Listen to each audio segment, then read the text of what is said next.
I'm black.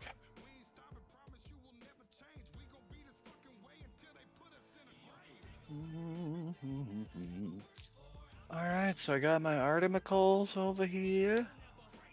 I got the Discord. I should probably swap Discord for Twitch, huh? Not Studio. Always do that. Okay. Cuckoo Kichu. I am the walrus. Cuckoo Kichu. Such a good movie.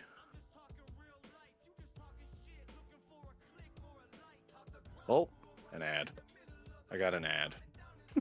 Right away, I get an ad. Are you in the AIP and didn't tell me? You dirty hobo. Dirty hobo.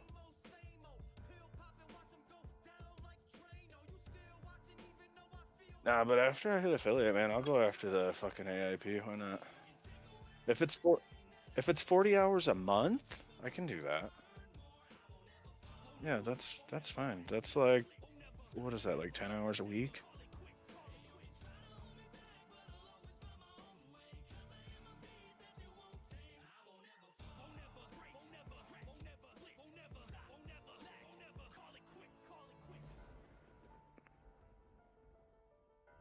Arc with the year? I think OJ died. I think I might have actually sent him to the moon with all those dabs. I'm here. I'm snacked. Oh, he's here. Okay. I'm like, dang, I think we killed him. Nah, he not dead. He just a little dead.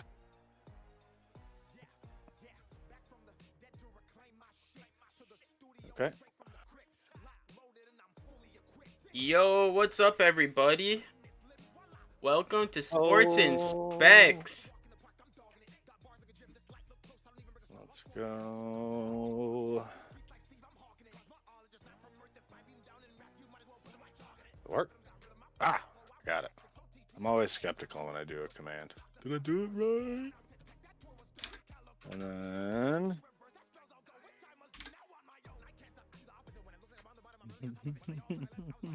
She said that's my job. All right, welcome. Oh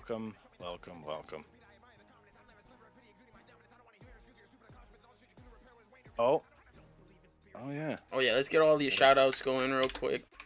You got a joint? Yep. Okay, good deal. I'm sorry, Ali. You can take over when we get into some stuff.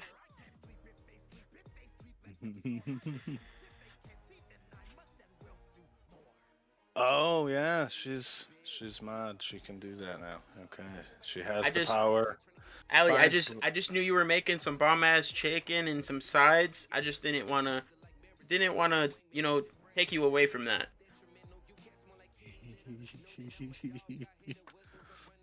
She said fine.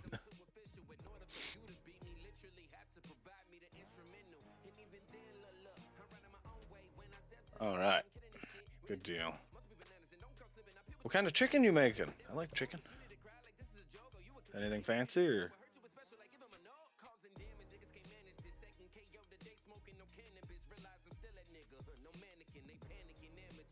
I feel this.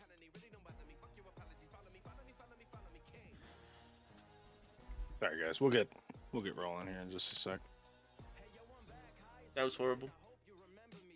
What'd you do? Oh, instead of rings, they're just little balls, smoke balls.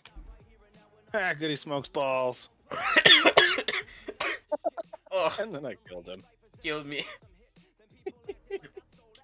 I murdered him. It's okay, guys. Just I'm okay. Cheese and chicken with some sides. Hey, nothing wrong. Ball smoker over here. Yeah. I feel like you need a new emote for ball smoker. Just saying. It'd go good with your Kogel thing. This is what I'm smoking on right now. I don't know how well you guys can see it. Actually, that's not bad. Oh, you can't really see the flavor on mine, but it's peachy rings.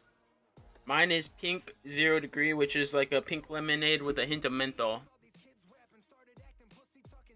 Yeah, because of that chill factor. Which is even worse when you laugh. It hurts. I liked the Candy King Peachy Rings. Well, first of all, the flavor's phenomenal, and it's not. I had the one he has. I just didn't have the menthol version. That flavor's really strong. I liked the Peachy Rings because it was a good balance of flavor, but then it's also a clear liquid, I'm so it terrible. doesn't eat my coils so fast. Can't blow O's anymore, guys. It's all that ball smoking. It is. Balls just be hitting different, you know what I mean? My God. My God. It'd be like that. It'd be like that. I think I got that, fuck, I can't remember what they call it. It's like purple number 2 or something. This is my favorite alley. I don't think it's gonna show, but oh, right there maybe. I was gonna say your cam lights washing it out. There it goes. Naked Really Berry? Yes, sir. Okay, okay. Nice, nice, nice. Okay. What is drip? I'm not hip on the vape lingo. So instead of having like a tank, she has Yeah. like a RTA where she has to actually juice up her cotton. So Okay. you know when you see people that get like those ridiculously fat, insane clouds, it's gonna be that. Those, the rebuildable coils. Okay. Okay. That- makes sense. They actually make Yeah, mods yeah. with like built-in tubes, which she might have one. I don't know what she has, but instead of having to like manually take your top off and like juice your cotton every time, you just pump it a few times and it juices your cotton manually. Take your top off. Huh. Okay, I mean if you want me Alright, to. if you say so. And viewers 0. No, you kidding me? I'm looking at 6 right now. You just gained a view, I'm sure. Joe's both. He has a tank, but he has to build his as well. And no, I don't have the tube. Okay. Oh, so okay. he has a RDA. Those are super nice. All right. All right. Pretty cool. Pretty cool. All right. All right, let's get into the introduction. So, oh yes, he does. I couldn't remember the name, LOL, but I love mine. Yeah, those are really nice. I used to have a mod. I used to have one of the mods with the juicer. But I just got the Aegis Legend now. Goody and I have almost exactly the same mod, except I have the Aegis X, so mine has a big, ridiculous LED screen on it. But they're almost exactly the same. We have the same tank. Like, I have a different drip tip on mine, but I got the indestructible one because I work in construction, so indestructible. Oh, the indestructible mod, yeah. yeah. This one's actually raved for being, well, I wouldn't say indestructible, but destruction resistant. Ooh. Okay. Alright, everyone, welcome to Sports and Specs. This is a brand new podcast. The Gork Show is on hold for now. It could be done, it might not be. My co-host for that just needed to step back and take a break. He just wasn't really into the whole podcast scene, but all love to him. He's the homie. He did all my emotes, so big shout out to the homie. By the way, here they are. I'll drop them real quick. Yeah, you got all them sub emotes now. Girl be living large. Living large. I have one more too, but it's still under review, so those are the ones that he's made. Big shout out to him. It's the homie Herc. He's the guy. He is that guy. Hey. We're supposed to give Allie something to do, you hooligan. I'm sorry, Allie. I apologize. Allie, yell at him. Stab him. I mean, yell at him. So definitely big shout out to her. That's family. He's that guy. I'm going to be hitting him up when I make affiliate. We're going to work out some kind of arrangement for some emotes, too. We'll pay this man handsomely. Even if all he wants is a dick pic, I'll send him two. You know, whatever works. Just send him the taint pic, and it trumps all. Ooh. You know, in Elden Ring, they fucking reference a taint a few times, but it's not the same taint. By the way, guys, everyone that's in here, check out my shirt. Oh my god, he has the most amazing shirt. Up. There we go. Yep, leveled up to daddy. Bro. That's so dope. That is the coolest shirt I've ever seen. Hey, I appreciate that, Herc. Yeah, dude. That shit is dope. So, what Mills and I are wanting to do with this podcast, I'm a sports fanatic, and Mills is very, very, very good with technology. So if anyone has any questions about technology, Mills is the guy to ask. He has an answer to almost anything, and something that he doesn't know, he has a way to find out about it like that. Like, he's amazing. He's helped me and so many other people that I know with a lot of things. So big shout out to him for that. But what we're looking to do with this podcast is we're going to take maybe a half hour a piece each week. Not this week though. This is just kind of our this is our startup, kind of get everyone used to the podcast and stuff like that. We're gonna each choose a topic. So we're thinking about doing like some kind of spin wheel thing, something like that. And there's gonna be topics about sports on there, and then there's gonna be another wheel with topics about tech. So I'm gonna teach Mills about sports, and then he's gonna teach me about technology. I'm just gonna smoke a lot. We do have OJ's accidentally guest starring. Well, welcome, OJ. Thank you for being here with us, man. Appreciate you, OJ. I mean, someone had to tell him. You know what I mean? Hey, at least someone's, happy to acknowledge me. Well, we can pretend you're not there, but you're still there, so. And we wouldn't do that. See, I'd say some things and make this go pretty sad real quick, but I'm not gonna do that, so. All good. I'm gonna dab instead. So, OJ, what planet are you sitting on right now? He's like, where are the planets? I don't see them anymore. No, I'm not completely jacked up yet. And to answer your question, OJ, 2. Yep. Alright, Let's go. game Lucky changer. number 2. That's the strain. Game changer. Ha! Beautiful. Game changer. Beautiful. Speaking of game changer, let's get into let's get into our first topic. Mills, I know that you have recently got a few games, so I want to get your first reactions. We're gonna start off with Elden Ring. I want your initial thoughts on that, and if you would recommend it to other people. Okay, so Elden Ring is unique, to put it lightly. It's all open world, and the open world is very nice. It's not loaded with filler content like you see in a lot of open worlds nowadays. It's not just copy and pasted, like clusters of enemies appearing. Like all the unique encounters that aren't related to the story or boss battles, they are unique to the area that you're in. So if you come across an area where there's like a big group of giants, you're not going to see that group somewhere else. You're going to see a different group of things. Okay. So in terms of the content and what is in the game, it is incredible. It's got a very good RPG element. There's lots of good character building with, I think there's 9 different classes you can choose from. Each one of them has their own pros and cons.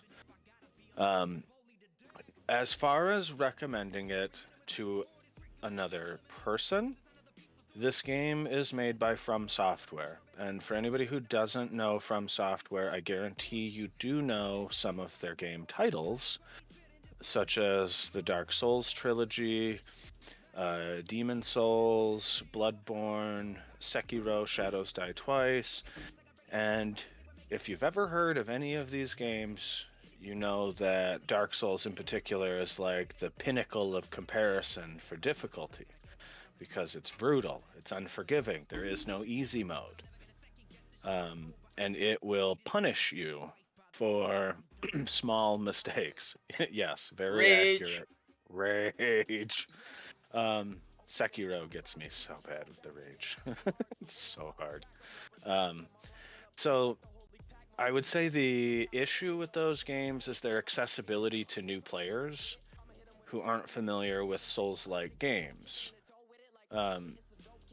From Software did pioneer the Souls-like genre because of Dark Souls, which I think is pretty interesting. It caused a whole genre of games to develop. And there are other developers that make Souls-like games, but most people are familiar with those titles. So the game is very hard. Your smaller enemies aren't usually too bad until they get like armored and have like a big fat shield.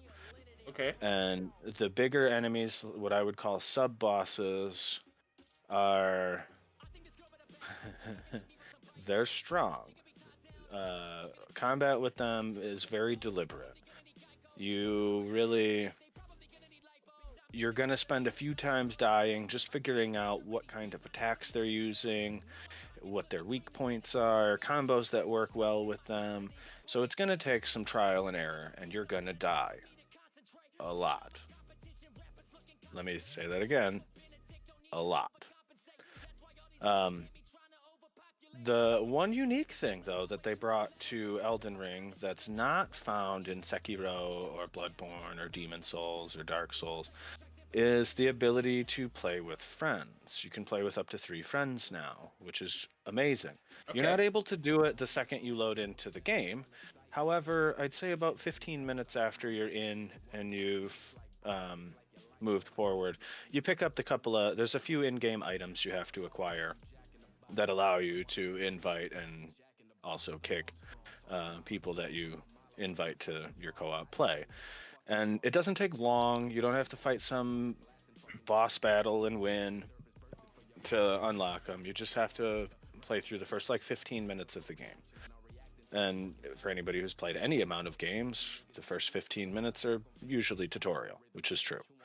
You pretty much run through the tutorial of it and you'll acquire these items as you go. And by the time you're actually out to the open world, you should have just about all of the items you need to be able to invite your friends. So that's a very welcomed addition, because I mean, suffering alone is terrible. Let's suffer with friends. And I mean, just in case anyone missed it, you're gonna die, and like you're gonna die a lot. Yes, you are. The most beneficial thing you can do in regards to that is let some of the deaths happen. Just let them happen. Dodge around, mess with the big guys, and see what they do. There's one, he's called the Tree Sentinel. I don't know why he's called the Tree Sentinel, because he's a very large armored man riding a very large armored horse. He has a massive shield on his left side and a massive, like, battle axe kind of thing on his right side. So, in dying to him over and over and over and over, you start to figure out attack speed.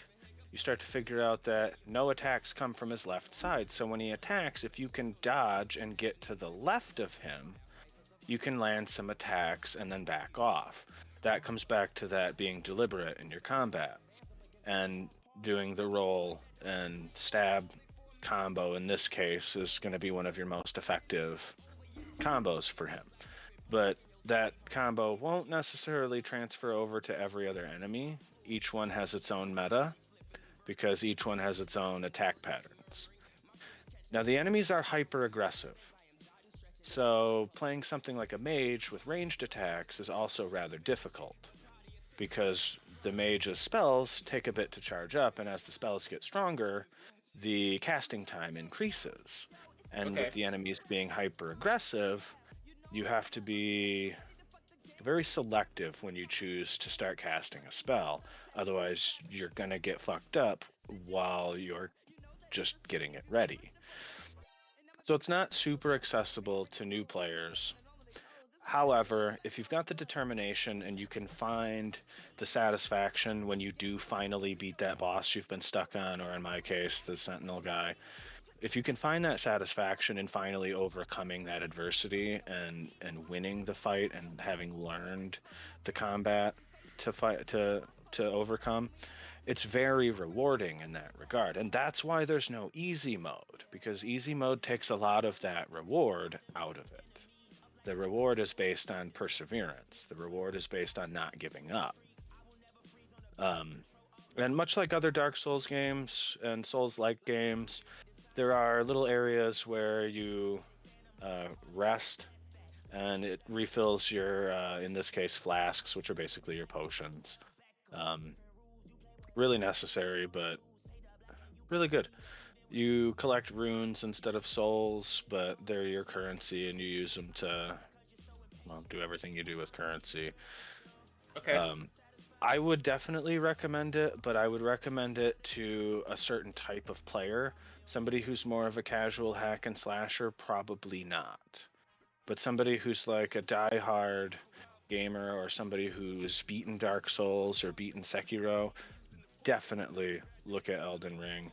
Or if you're just looking to branch out into something where the reward is based on a challenge, on a true challenge, then definitely check out Elden Ring. Okay. What's some advice that you'd give to like someone that's new to those type of games? YouTube. Okay. Get on YouTube, check out some videos about the different classes that are out there. There's a lot of guys out there that has some really good information about the classes. You're going to know better what kind of class you vibe with. Some people play well as tanks. I personally can't play a tank and just be the guy absorbing the damage and distracting. Like, I'm not good at that role. I'm better at dodging around and being nimble and being able to have large dodges that put space between me and the enemy, and then dart in and hit him with a couple strikes. That's usually more my MO, or ranged. If you've ever seen me play a game with a sniper rifle, you know I am lethal at range. So definitely get on YouTube and check out the classes, because that's going to be the first thing that's going to be the first decision you're faced with. And a lot of these videos will help you kind of figure out what these stats mean, because each class has, it's like 10 different stats that affect how they play. Like vigor is your health, and then there's dexterity and endurance. Those are 2 different stats. Well, how do those affect your character? Some of these videos, they will tell you how that affects your playthrough. Okay. OJ, host. I appreciate that, OJ. Also, if anyone wants to get me drunk, hit that hydrate, because I'm drinking beer tonight. Oh, shit, bitch. Alright. Look, I'll even do it to myself.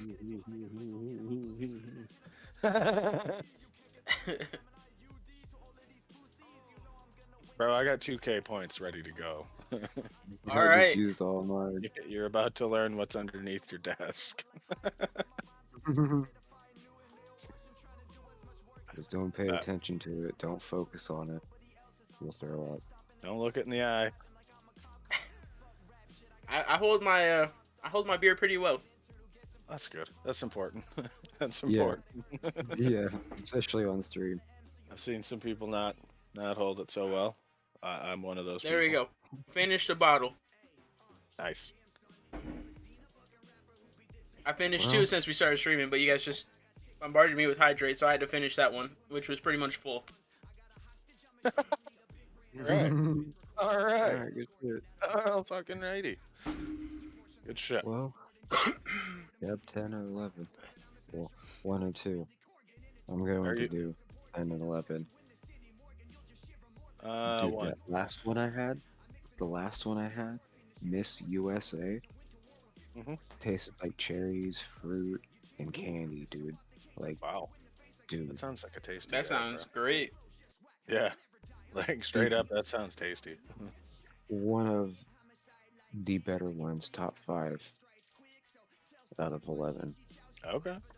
I'd have to go Alright. back through because I kind of forgot all the other ones. So Well, bro, when you got 11 different strains, like, what are you gonna do? get high, forget you smoked them, and then get high again. And then smoke them again. Yeah. See. All right, Mills, and then another game that you recently got that you've been talking about for a while. But I'd like you to expand that and tell the community about that.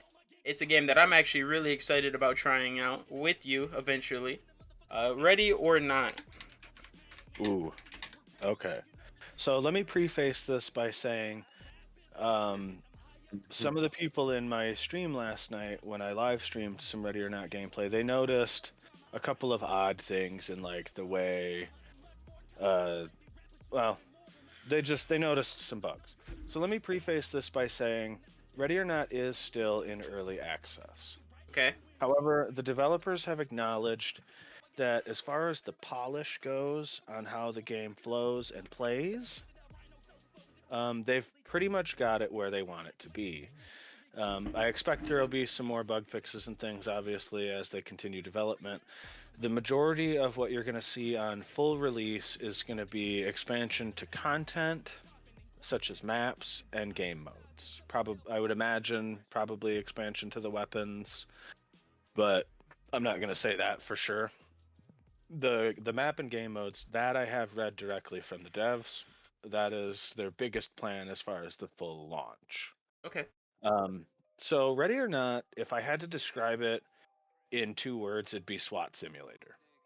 Okay. And like I said, if you caught my stream last night, it's very simulatory in being a SWAT operative. There's no such thing as lone wolf by No, any means. no, You have to be a squad. There is like no yes. leeway. There's no forgiveness. If you're playing You alone, do one fucking slip up, man, it can mean your life or the lives of everyone on your team. Like, this shit is no joke. yeah. Hardcore, like to the T almost. So like when you play by yourself, like I was doing, I didn't run into rooms right away, sometimes at all. I got very familiar with how to control my squad because, as OJ said, there is no lone wolf. If you play lone wolf, you're dead wolf. Sorry. Okay. Just for the rogues out there that want to be the hero, this isn't your game. You are not the hero. You are a member of a team of heroes. It's just the way it is. But if you can learn to effectively manage your squad and keep them doing things that are relevant to your next move, and you can be forward thinking, you can be very successful in the game. Last night on stream, I made a handful of mistakes that cost me whole missions. At one point, I breached a door in the gas station. Still not sure if it was rigged or if there was an angry man on the other side. But in any case, the second I popped that door open with my ram, I was dead. I assume, because of how quickly it happened, it was rigged. And that is a thing. There are rigged doors. You can Okay. see the trap, and you can deactivate the trap before going through, but you have to be aware. If you're not aware, you're not going to notice, you're going to breach the door, and you're going to end up dead like me. But again, if you can manage the squad, so like if you ever played like Rainbow Six Vegas or Vegas 2, how they opened up that kind of squad control, and you could stack different elements of your squad on different doors, and you could do like multi-dimensional breaches and things. That's kind of a lot of what's happening here with your squad. And for the most part, they're pretty effective. They can die just like you. I did lose half of my squad in one of the missions I played earlier, yesterday. Sorry. And they got chipped away though. They were like my main breach team. So, tip of the spear.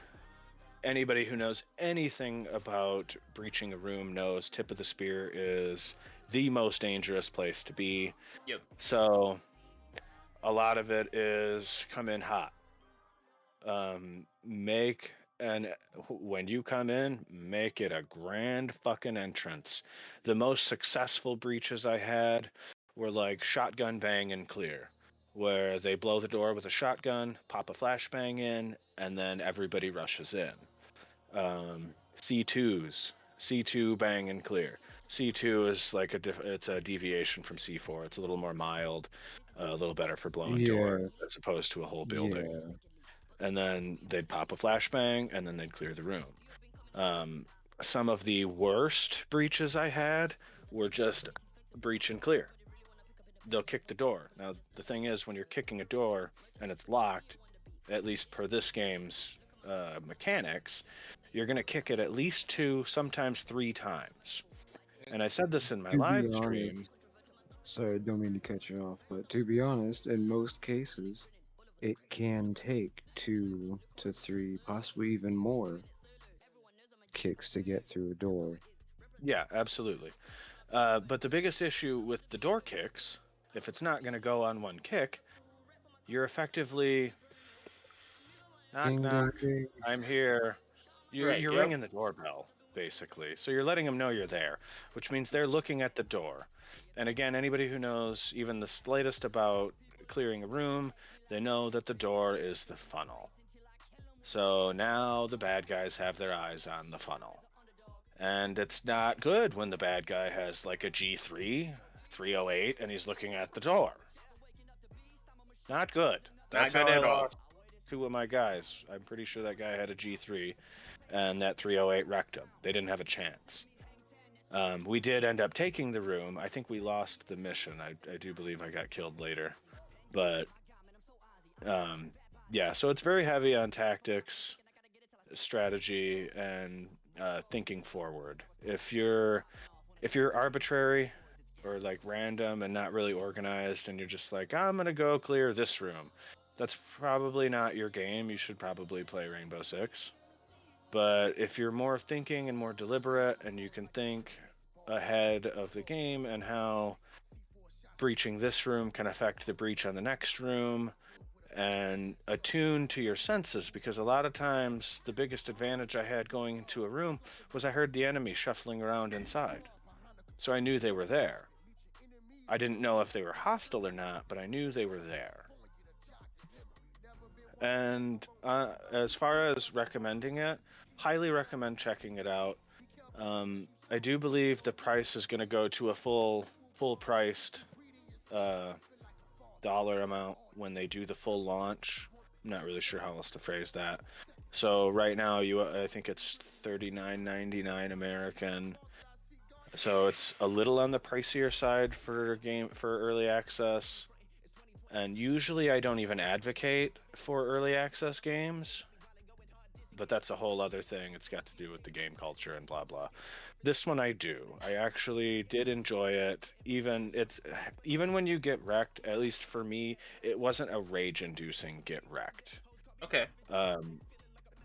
If you're able to reflect and realize that you made a mistake, something in what you just did was a mistake, then you can find a lot of good value in this game, and it's very fun. It fills a niche that I can't really think of another game that quite fills this niche the way that it does. There are games that are very strategic and tactical, like Arma 3 is very punishing if you're not paying attention, but by no means is it like simulatory in this nature. There's no door breaching or any of that. So I would definitely recommend it. I would say I'd recommend it to a broader array of people than Elden Ring. Okay. But I would definitely recommend it. Definitely worth giving it a look. If nothing else, throw it in your Steam wish list and just keep an eye on it. Keep an eye on the patch notes. Keep up to date on what the devs are doing, the roadmap. you know, it's a really good game and it holds a lot of promise, even just with where it's at now being game preview. Okay, I'd like to add on that. I actually in high school, I wanted to be a cop for most of my life. I ended up not pursuing it, but I I was able to take like basically a junior police academy, and we would do like live drills with Nerf guns and stuff, and like we'd actually breach rooms and like go through live drills like that. So you are correct. Second. The front of the group is definitely the front and the back. I would say those are the most dangerous spots because the front has a lot of responsibility. Obviously, they're the first ones in to the room. They are the ones that can call out the people and let everyone know like if it's clear or not. And then the back, they're watching everyone's back. If you could be getting ready to breach your room and then have a whole group of guys that were waiting for you and come up behind you. So those are definitely the two most important positions. And I feel like a game like this, I feel like you're right. I don't think it would be very rage inducing because you could be like, oh, okay, well, I did this, and obviously that was a mistake. So next time I can do it this way instead, and it's kind of like a trial and error game more than a rage inducing game. I would say. Exactly. From what I could tell, there are no flukes. If you get killed, it wasn't a fluke. There was some error that was made, probably on your side. One of the guys that managed to kill me, I saw him. I saw him before he saw me. I had the drop on him, and I was starting to go through a door, and then I realized that he was like awkwardly like in timeout in the corner right next to the door. I say in timeout because he's like facing into the corner. So he didn't see me, and I didn't get actually in the doorway. So I backed up and rethought my strategy because, okay, now I know there's a guy immediately to my right. I can't tell if he's armed or not. I'm obviously not going to take the chance. Well, when I came through the door and I gave him the order to drop his weapon, and I got too close to the door frame, so my weapon went up. I was no longer in ready, I was in maneuver around a door frame, and he capitalized. I was dead. Just like that. Yep. That was my mistake. I was too close to the door frame for the weapon I was using. Had I used a shorter weapon, like an MP5 or even my pistol, that may not have happened. I might have been able to maintain that advantage. But again, I went in with my M4, and I got too close to the door because of how close he was in relation to it, and it made me put my weapon up instead of out. And so now he had the advantage. He stepped back, pointed his gun, and I was dead. Okay. So you are right. Again, there is no fluke. If you get killed, there was something you could take away from that as to how to do it better next time. But highly recommend, like I said, throw it in your wish list, check it out, keep an eye on the patch notes, what have you. Great game. I do really find I like the idea of like the group control too. Like you have a squad that you can control, kind of like command, I should say. That kind of reminds me of like the older Ghost Recon games also, where you could do that. Yep. So definitely. That's really exciting. It is. It's really good. You get a lot of good options as far as your group control, and it functions really well. I didn't have any problems ordering my squad. The only time I did have an issue giving them a command was if they were like a good distance away and I wanted them to stack up on a certain door that gave them a weird tracking path to the door. It might take one of the group a little bit to like figure out the right track path and get over there. But once he was there, you were good. And like I said, that only happened if they were a good distance away from my new order issue. If they were like right in the area, they have no problems stacking up to the door and managing whatever you whatever you tell them to do. There is also a queue up command option. So you can give them a direct command like open and clear, breach and clear, whatever, and they'll stack up on the door, and once they're stacked, they'll go. Or you can queue command. And if you queue command, they'll stack up on the door and they'll get ready, and they'll go when you tell them to execute. So that was really nice. I thought I was stuck with giving the order right then and there and them going, but that allows you a good bit more diversity in how you can maneuver through these areas, like the hotel. That was a nightmare. If I had to be a SWAT team member at a hotel, I think I'd go get a new job. It's just, dude, you enter a hallway and what do you have? 80 doors. Oh, great. Any one of those doors you could stack up on, and any one of the other doors, 10 guys could pour out and clap your ass. You know? Yep. So not ideal. But you push through, you try it anyways. Take it one door at a time, one room at a time. Made it far. That was actually the one where I got clapped by the guy right inside the door, the story I just shared.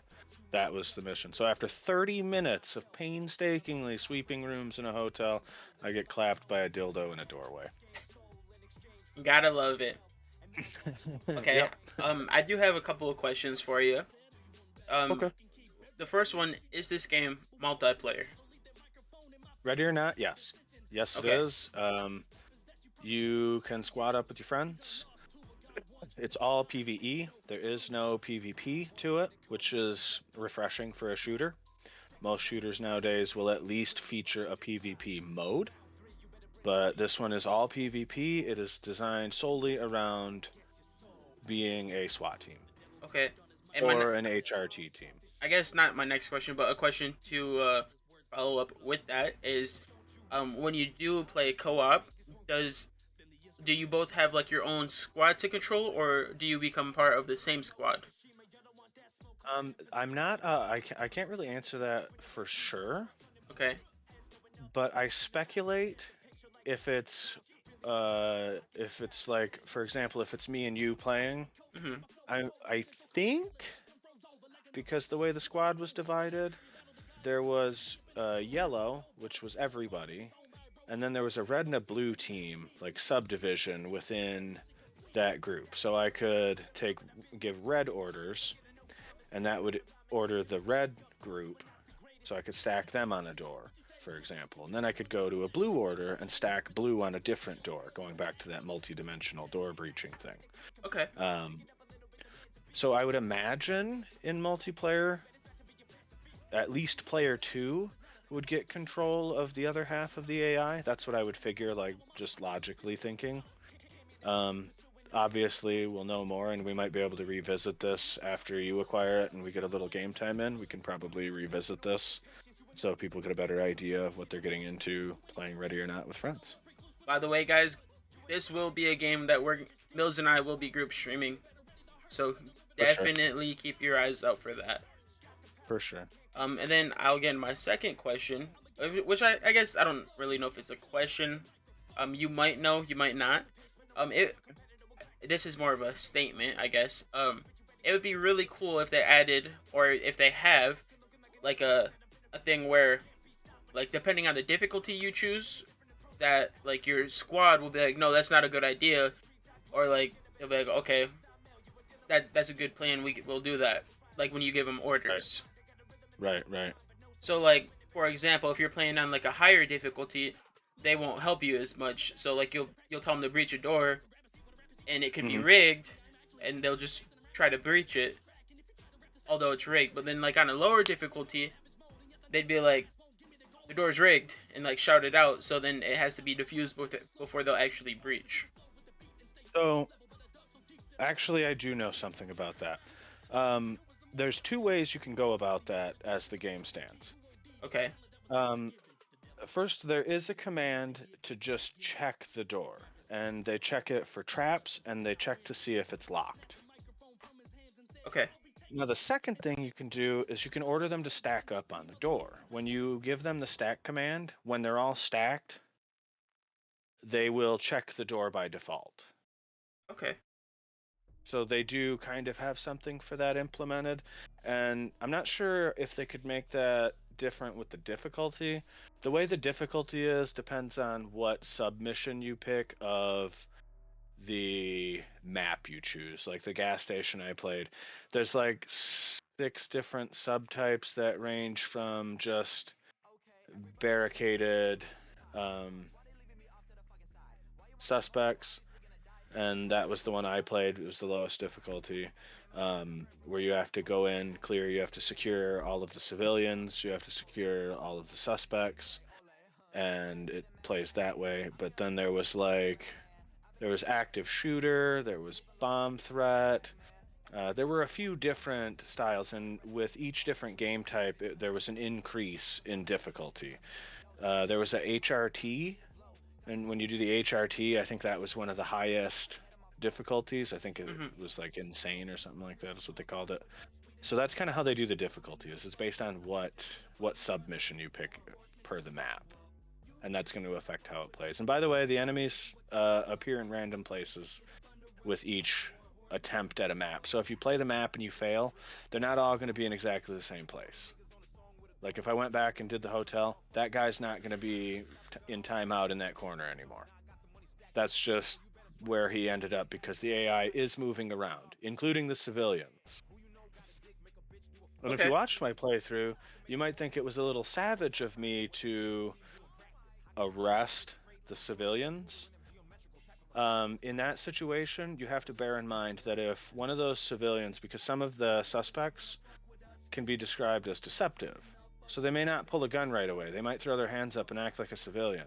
And if you choose not to detain them, at least for the duration of the mission, that guy can stand up, pull out his gun, and get you in the back. So that's a tactical decision to restrain the civilians as I went. Also, being able to report those, they call them arrests, but in reality, you wouldn't really be arresting them. You'd just be detaining them. In reporting those, that helps the mission get its completion, so they know that you found all of the civilians. There is a set number of suspects and civilians for each mission and map when you go in. However, the game doesn't tell you what they are until after you get the mission summary. When you get the mission summary and you get your grade, that's when they tell you how many you found out of how many there were. Okay. Most of those missions won't complete without finding them all, but I estimate in like a bomb defusal, for example, if you defused the bomb and only took out like 7 out of 19 bad guys, that would affect your grade. But in the one I played, you did have to get all of them. So there's a few dynamics to that.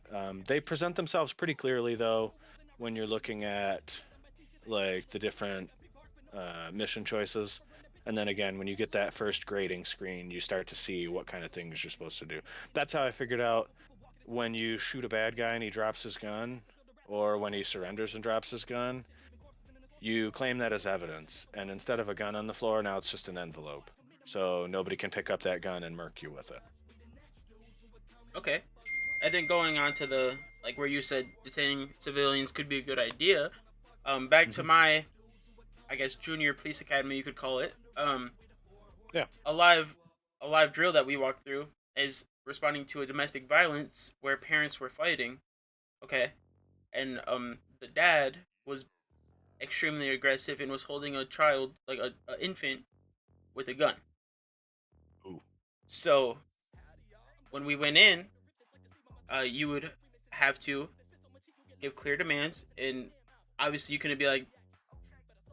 So in the class, you basically, the people were instructed to an extent, follow the commands that the officers gave.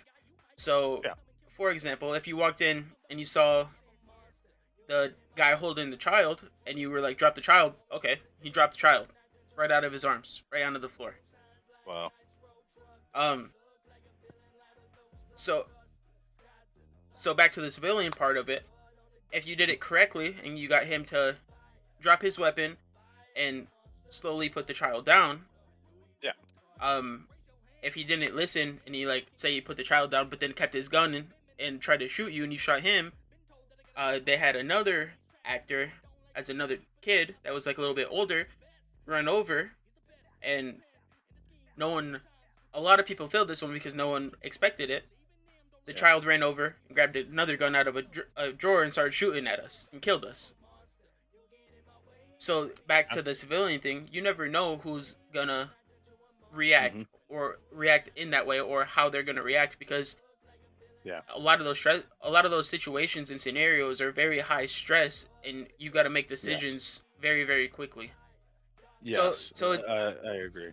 So it's really cool that they brought this game and kind of shine the light on what not even just like a SWAT officer goes through, but like a police officer in general would have to go through on pretty much a daily basis. Yeah, for sure. Actually, the game did receive a little bit of news publicity, I guess, because of the active shooter mode, and I think that triggered some people because of all the shootings and things that have happened in the last few years. But people forget that you're not like there have been some games that take on the active shooter role as the active shooter. That's probably trigger worthy in my opinion. Call of Duty. But yeah, really, for real. We all remember that mission. But like you gotta bear in mind with the active shooter submission that you're playing it from the SWAT team's perspective. You're playing it from the perspective of the people that are there to put a stop to that active shooter. They're not condoning active shooters. They're not suggesting it's a good idea. It's nothing like that. You're playing it from the perspective of the police who are tasked with fixing the situation. And not all suspects that you come across shoot at you. In more than one of the missions I've played, when you bust through a door, if there's two bad guys, almost always, when they clap the first one, the second one drops his gun and hands up.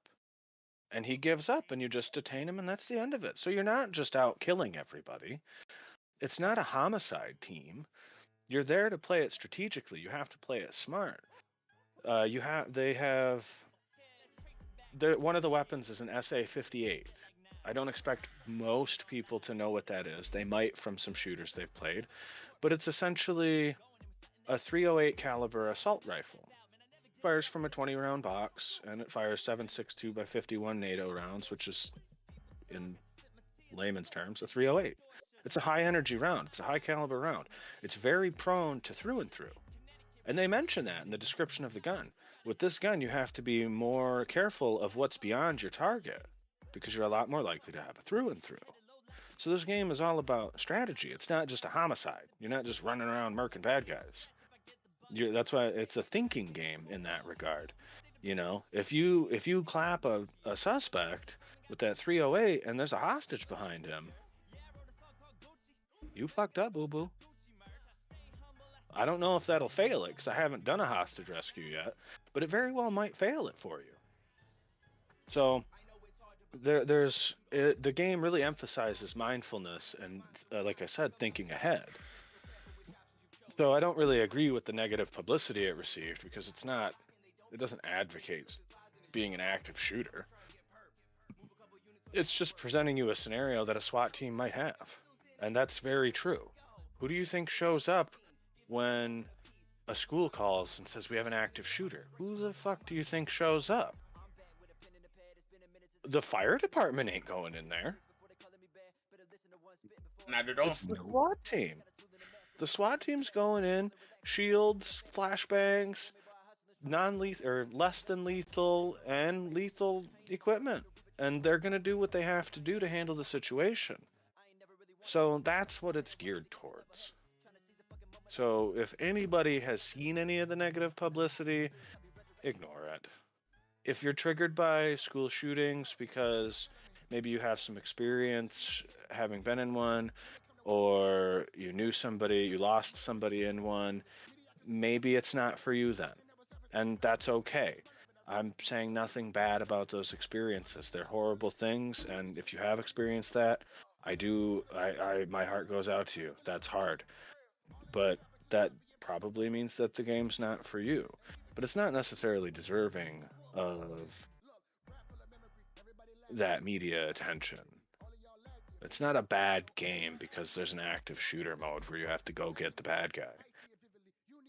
Honestly, I think that's really cool that they have a mode like that because it shines light on what a cop has to go through. And I mean, realistically speaking, the SWAT team or the officer's goal is to save as many lives as possible, including the active shooter. They're not going in just wanting to shoot the active shooter right away. They're gonna try to detain the situation as much as they can. Yeah. If they can't do that, then obviously the active shooter is gonna have to then be killed lethal force is necessary. Right. One life is better than multiple lives.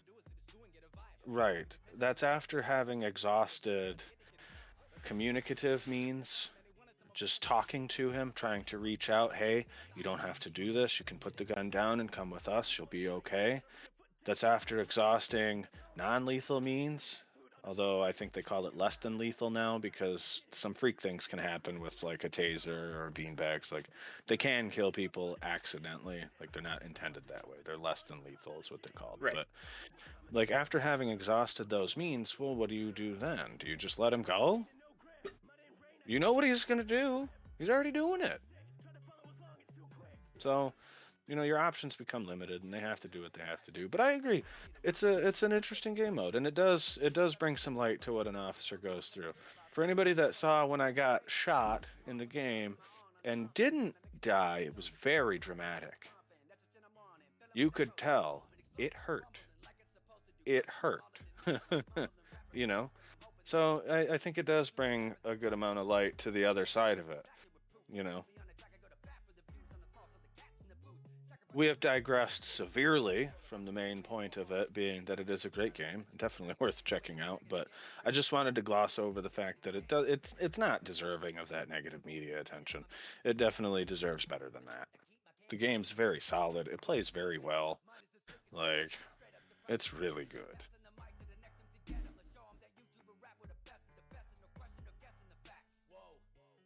All right, Mills, what do you want to hop into next? Okay. Well, we've talked a bit about games, and I've got a good lineup of tech news to talk about. But if you have some sports topics lined up that maybe you'd like to get into, I think that would be a good change of pace before going into more tech. All right. Let's get into some sports stuff then. Obviously, Super Bowl is over. NFL season's over. I haven't been keeping up with the NBA very much. Okay. So I don't have much to talk about there, but I can talk about UFC. I can always talk about UFC. So we'll get into some of that. Alright. Bet. I'm not sure if I've covered this already. If I did, I'm sorry, but I'm going to go over it again. The last big card was UFC 271, which was Israel Adesanya versus Robert Whittaker. UFC got another $75 off me, just like they do every month, because I'm a fanatic. Is that pay-per-view? It is pay-per-view, yes sir. Gotcha, okay. On top of the ESPN Plus membership you gotta have. Yeah, UFC is gonna bankrupt me one of these days. But, alright, anyways, that was a really, really good card. There's a lot of really good fights on that. I'm just going to go over the main card. I won't go too in-depth over it. I believe that is actually the card that I did a little fight. I tried to do a little fight companion on. I didn't really go over because the people that were supposed to be in it ended up not coming, and I did it with my dad, and it was just kind of, I don't know how to say this, I guess. It just didn't turn out the way I was expecting it to. I'm probably going to try another one in the future. I might try to do a solo one where I can kind of talk myself and, like, give my thoughts on everything going on and kind of commentate the fights for you guys. With my dad, I kind of didn't want to just keep talking and, like, ruin his experience watching the UFC. For sure. So I understand. that is definitely going to be something I'm going to be trying again. But that was a really really good card. So for the main card, we had Bobby Green versus Nazareth. Bobby Green ended up winning that fight by decision. Um, that was a really solid fight. I think Bobby won that pretty clearly. He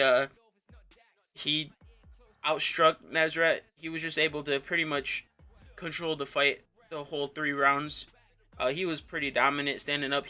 Neither of them did, I wouldn't say, a ton of damage, but it was a really technical and skillful fight, and they both were able to show their talents out there. Bobby Green landed 188 significant strikes versus Nazareth's 76, so it was a pretty dominant win.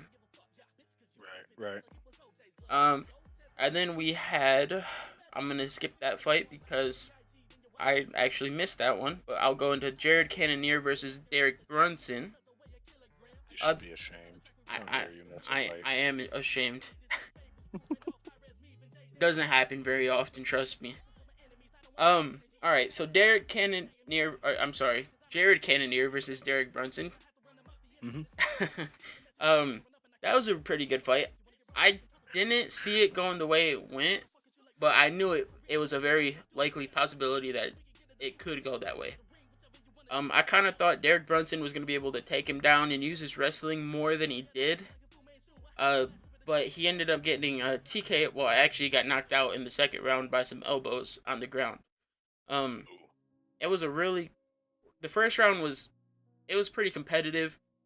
Derek Brunson was able to get him down and kind of control the fight, but it seemed like towards the end of the first round he started kind of losing his gas tank and getting tired, which in a fight, obviously, you gotta have energy to fight, otherwise it's not gonna be a good night for you. So those guys are all stamina.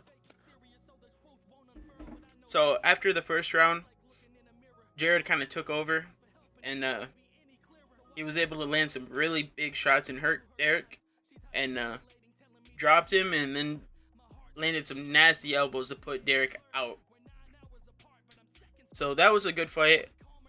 I think Jared Cannonier is next in line for a title shot, which Izzy and Jared have fought before, but it's a fight. You never know what's going to happen. In my opinion, Izzy's going to keep the belt. And then Derek Lewis versus Tai Tuivasa. That was a really, really good fight. I was super excited about that one. I did not see Tai winning that fight, honestly. And I love Tai Tuivasa. Mr. Shui himself. Bam Bam. He's a monster. Right. But so is Derek Lewis. Derek Lewis holds the record in the UFC for the most knockouts in UFC history. And they're both knockout artists. I just honestly did not see Derek Lewis getting knocked out, I guess. But Tai showed a lot of heart, and that man has a crazy chin because he was eating some very, very clean shots. Yeah. Like multiple in a row. Just it was really, really eye-opening to see how good of a chin that he has. The fight ended up ending in the second round with, I'd say, 3 minutes left or something like that. 3 minutes and 40 seconds, roughly. Tai knocked Derek out cold. That was a very, very crazy knockout. Derek hurt him pretty good. Had him down on the ground. Was landing some crazy shots. As Tai was getting up, landed some even crazier heavy shots. And then Tai just hung in there, got up in his face, turned the tide, and landed a nasty elbow that sent Derek face first into the canvas. It was a pretty nasty knockout. That was a really, really good fight. So I got a question then about that one. Okay. So in your opinion, is there anything that maybe you saw that Derek could have done differently in those last moments or even last minutes of the fight that may have landed him a W instead of an L? Um, honestly, I think that was just Ty's night because Derek was landing some very clean shots that would have put almost anyone else in that division out cold. Like, okay, Mills, I see you. Gotta grab another beer. 1 second. Fourth one, chat. Fourth one. Fifth one, chat. Fifth one. You want more? I got more. I'll get you kill a 6-pack in a couple minutes here. I got enough points. Don't test me. I'll finish it after I finish talking. He's like, I gotta be able to speak. Oh, Allie jumping Allie, come on. Thank you. Thank you. Let's get him. All right. Whoa. Let's think about this. Let's think about. Be reasonable. Be reasonable. Oh, that's fair. That's fair, Allie. You're right. Okay.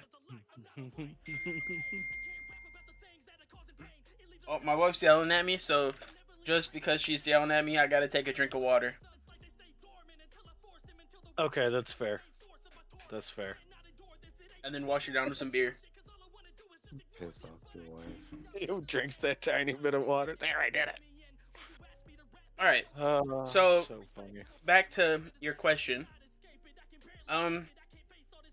Honestly, I really think it was just Ty's night. Derek was doing everything he needed to do to win that fight, and Ty just would not go away.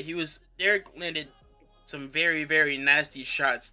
Like I said, they would have put almost anyone in that division out cold, and Ty was eating them like he was getting hit by a lightweight. Right. Okay.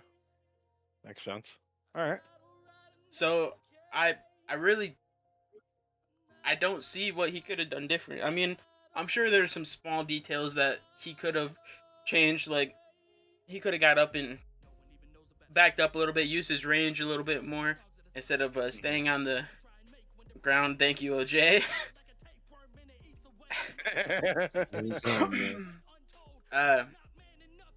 Your wife's gonna be like, all right, no more streaming with friends, or she's gonna tell you to change that. You gotta get rid of the hydrate. Maybe you just need one that's take a drink and one that's hydrate, so we can like alternate you between getting wasted and not getting hungover. Now I wish I had cans instead, because then I would just shotgun a few and I would be good. Well, yeah, until I fire off another 1,000 points. You got a straw. I mean, Ellie, I could do that, Ellie, but then what's the fun in that? You know what I mean? We're taking advantage of his beer tolerance. And then the main event for that card is Israel Adesanya versus Robert Whittaker. That was a very, very close fight, although the judges gave Izzy the unanimous decision. I personally thought the fight could have went either way, to be honest. Robert was able to take Izzy down 4 times, hold him down for 3 minutes and 40 seconds. Izzy did outstrike him, but Izzy is gonna outstrike almost anyone in the UFC. He's a world-class kickboxer. So, right. I thought the fight was a lot closer. I feel like it should have at least been a split decision, but I'm also not mad that Izzy won because, like I said, I could have saw the fight going either way, and I do think Izzy did enough to win. Right. Okay. And then Nice. I have 2 fight nights. I'm just gonna go over the main events for them. One of them was last Saturday, not yesterday, but the Saturday before yesterday. Or, yeah, you know what I mean. It was Johnny Walker versus Jamal Hill, which was a light heavyweight fight.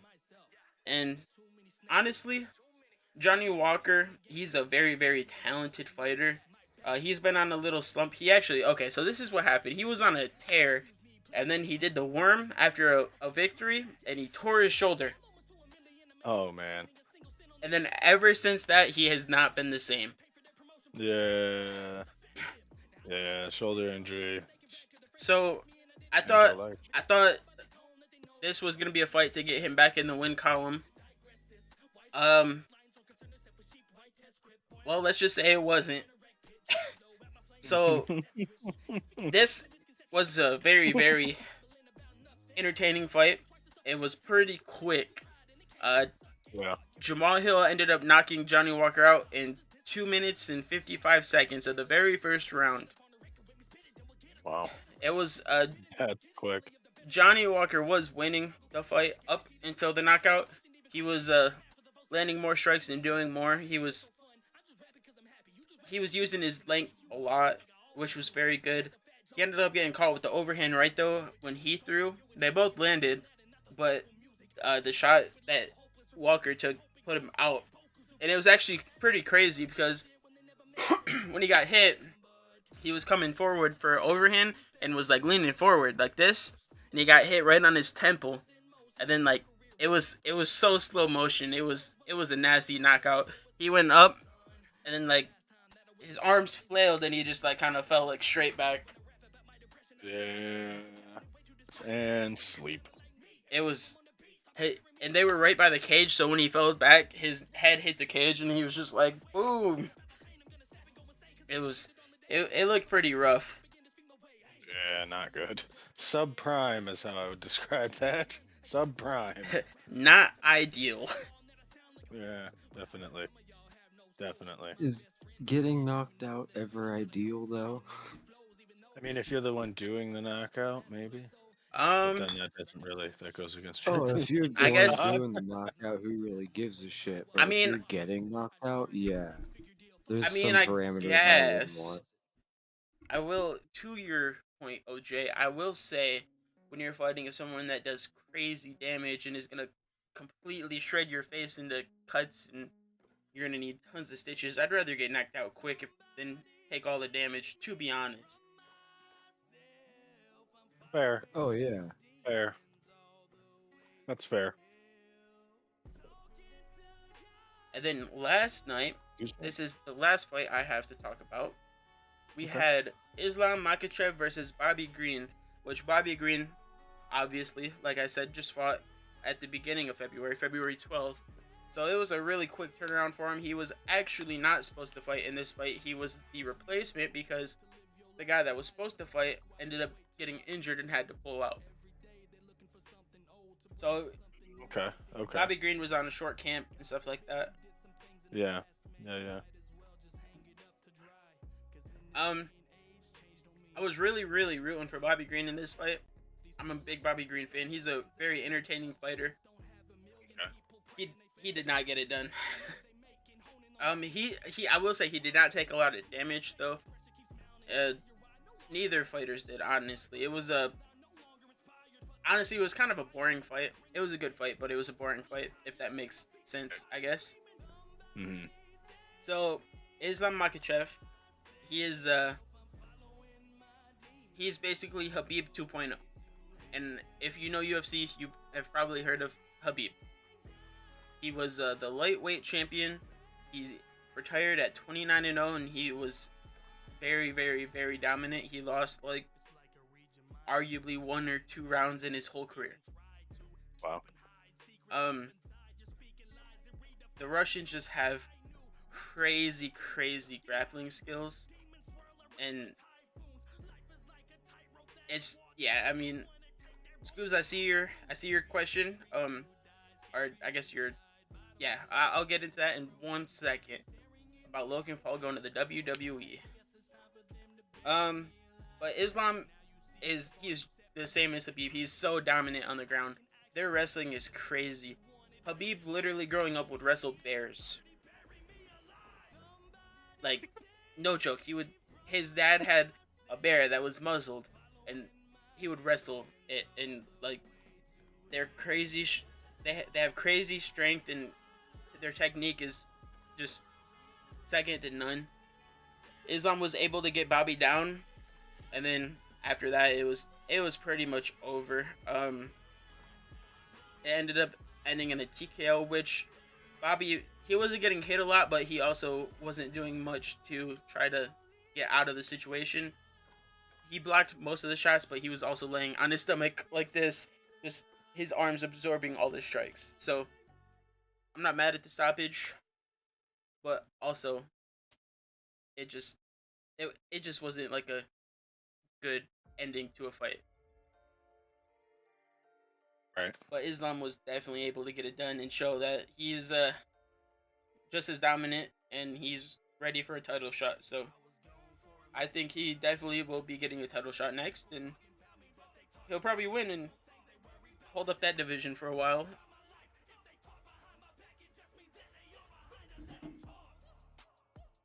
And not hold up in a bad way. I mean, like, hold up like he's gonna hold the title for a long time. And then Okay. Scoobs, Logan Paul going to the WWE. Honestly, I think that's a good move for him. It expands his millions upon millions of followers even more. Okay, wait. Ali? Okay. I was gonna ask you very nicely, but you did it anyways. OJ's not a mod? Oh, I'm sorry, OJ. I thought you were.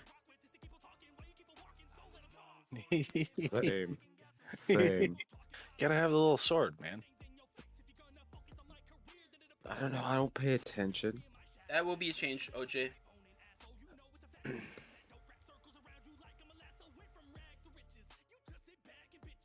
Wow, watching TikTok instead of watching us. I see how it is, Ali. Okay. Bro, TikTok will suck your soul out.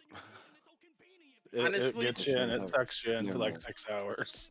Honestly, my wife sends me TikToks all the time, and other than that, I'm like almost never on TikTok. I used to be on TikTok all the time though. Like that shit Same. is very, very addicting.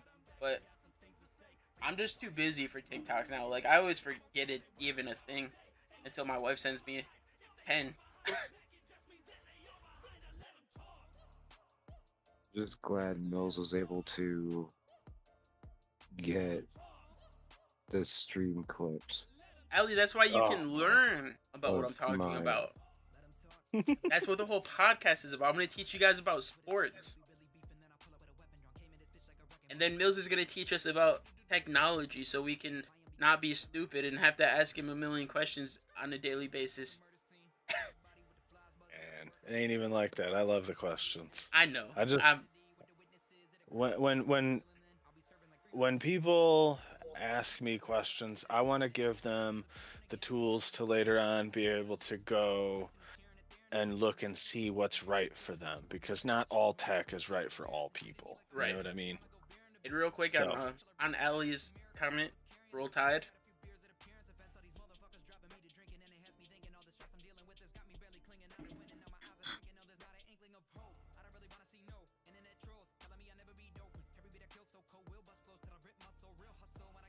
She does get it. Okay. I don't. I'm glad she does. Alabama. Okay. So, did you finish, or did you kind of conclude your thoughts about the Logan Paul thing before that gets totally lost? I in did crap? not. I'm sorry. I'm sorry, Scoops. That's I okay. started my thoughts, but then got That's okay. sidetracked. I can bring you back around, no problem. So the Logan Paul thing, I think that is a very, very good opportunity for him. He definitely has the following that the WWE is after. He definitely has the following of the younger generation, and obviously the WWE is all about kids and family. So Right. I think he's definitely a good fit there, and it's definitely gonna help him also because obviously the WWE is the WWE. Excuse me. For sure. So I think it's a very good opportunity for him, and I think it's a good move by him by getting into it. I don't know if it's gonna be like he's gonna be an active fighter for the WWE or anything like that, but I think he's gonna be making appearances here and there and just kind of doing it when he feels like it, I guess. Which is crazy that he has the power to be able to do that. So I think it's definitely good for him and the WWE because it's gonna bring more viewers to both of them. Okay. So I got a question for you. This one's not so directly related to like a specific fight or anything. Just kind of a more of a broad question. Um, in your opinion, obviously there's probably not any factual information to back any of this, but in your opinion, who would you say in the UFC, I don't care what weight class, who would you say in the UFC is the most overrated and maybe not necessarily deserving of that overrate? Ooh, that's a tough question. I like it, Mills.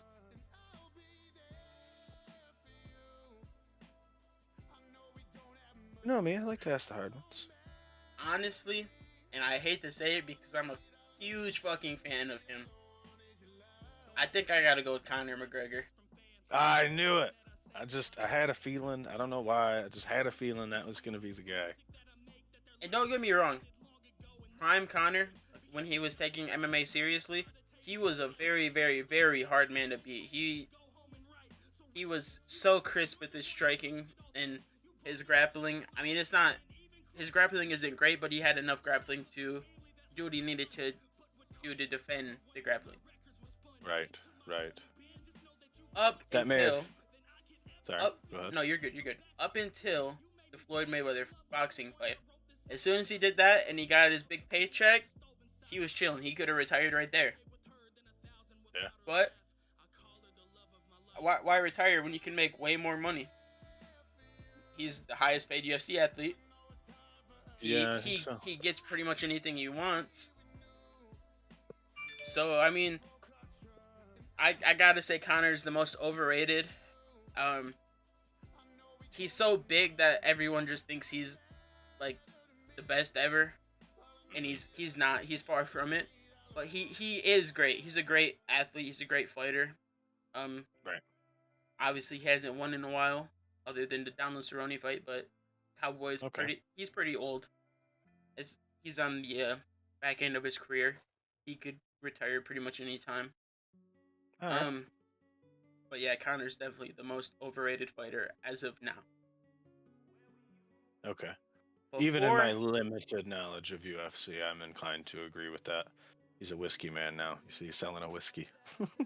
Before Conor, though, I will say the most overrated, which he was also great, and if he would have gotten to MMA a lot earlier, he would have been a monster.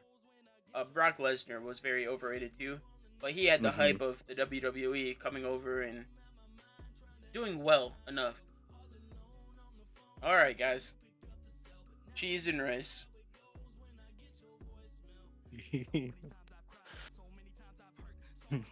That dick's going straight in the dirt.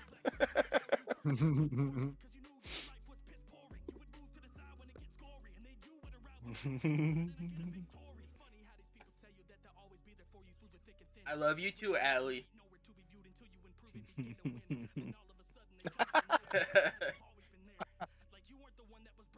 Oh my goodness. Oh, so funny.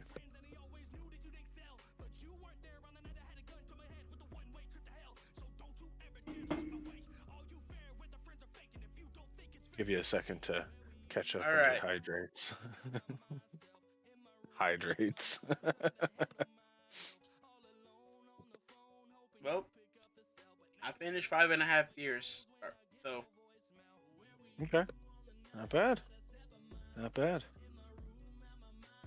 So, do you have more Water? Water. I need some water. I got plenty of water. The wifey was prepared. Yeah, I forgot she brought you a case. Good woman, taking care of Papa Goody. All right. So, do you have any more sports topics that you'd like to segue into?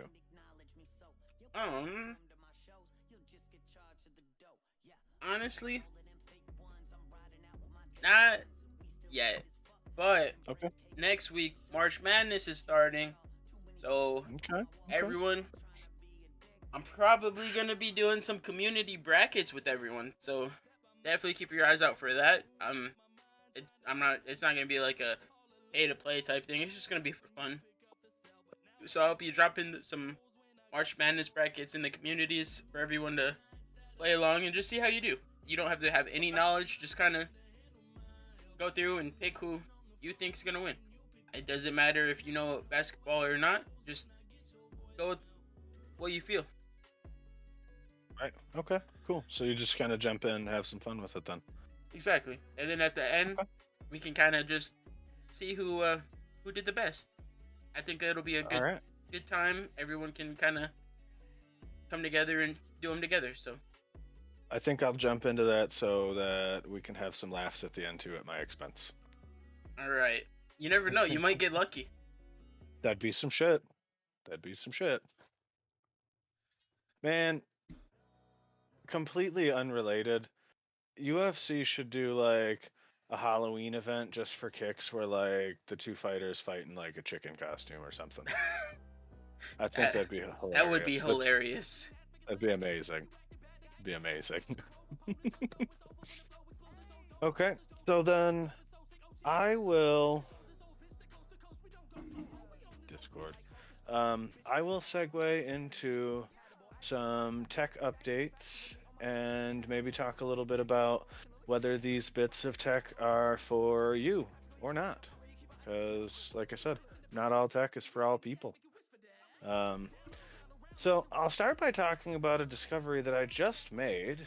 I think they've been around a little while now, but I just discovered them. Apparently, there are gaming monitors available that are clocked at 360 hertz. Now, if you're not familiar what the hertz means on a monitor or a TV, that is the frequency of the electricity, basically, and it's how many times in a second the monitor refreshes. So your average monitor or TV that you'd pick up off the Walmart shelf is clocked at 60 hertz, and so that means effectively syncing 60 frames a second from whatever game you're playing will run primo with that monitor, and you'll have no problems. Now, 360 hertz means you have 6 times the average refresh rate of a monitor. And now that does come with some advantages. However, in that, is this for you? I would say a monitor at this caliber refresh rate, and they're not that expensive in the monitor market. I was able to find them for right around $400 to $450. These are 1080p, 360 hertz. Okay. These monitors, I would say, are probably for your highest tier professional competitive first-person shooters. So people who are doing the big LAN events like the COD tournaments. If you're a professional COD player or a professional CSGO player and that is your job, I would say this monitor is for you because that refresh rate will provide you some advantages. Interestingly enough, with a high enough refresh rate, you will actually see your enemies before they see you, even due to that even due to the refresh rate change. The human eye won't even actually detect the difference in refresh rate over, I think it's like 30 to 40 frames a second. The human eye doesn't really detect that. I'm going to venture out and stretch it and say it's probably more around 60 because I myself see some differences when my game runs at 30 FPS versus 60. But so these high refresh rates, they do matter in a very competitive game like CSGO or COD. But again, the caliber of player that would benefit from that is going to be like your top tier professional. So odds are, for the average consumer, probably not for you unless you want bragging rights.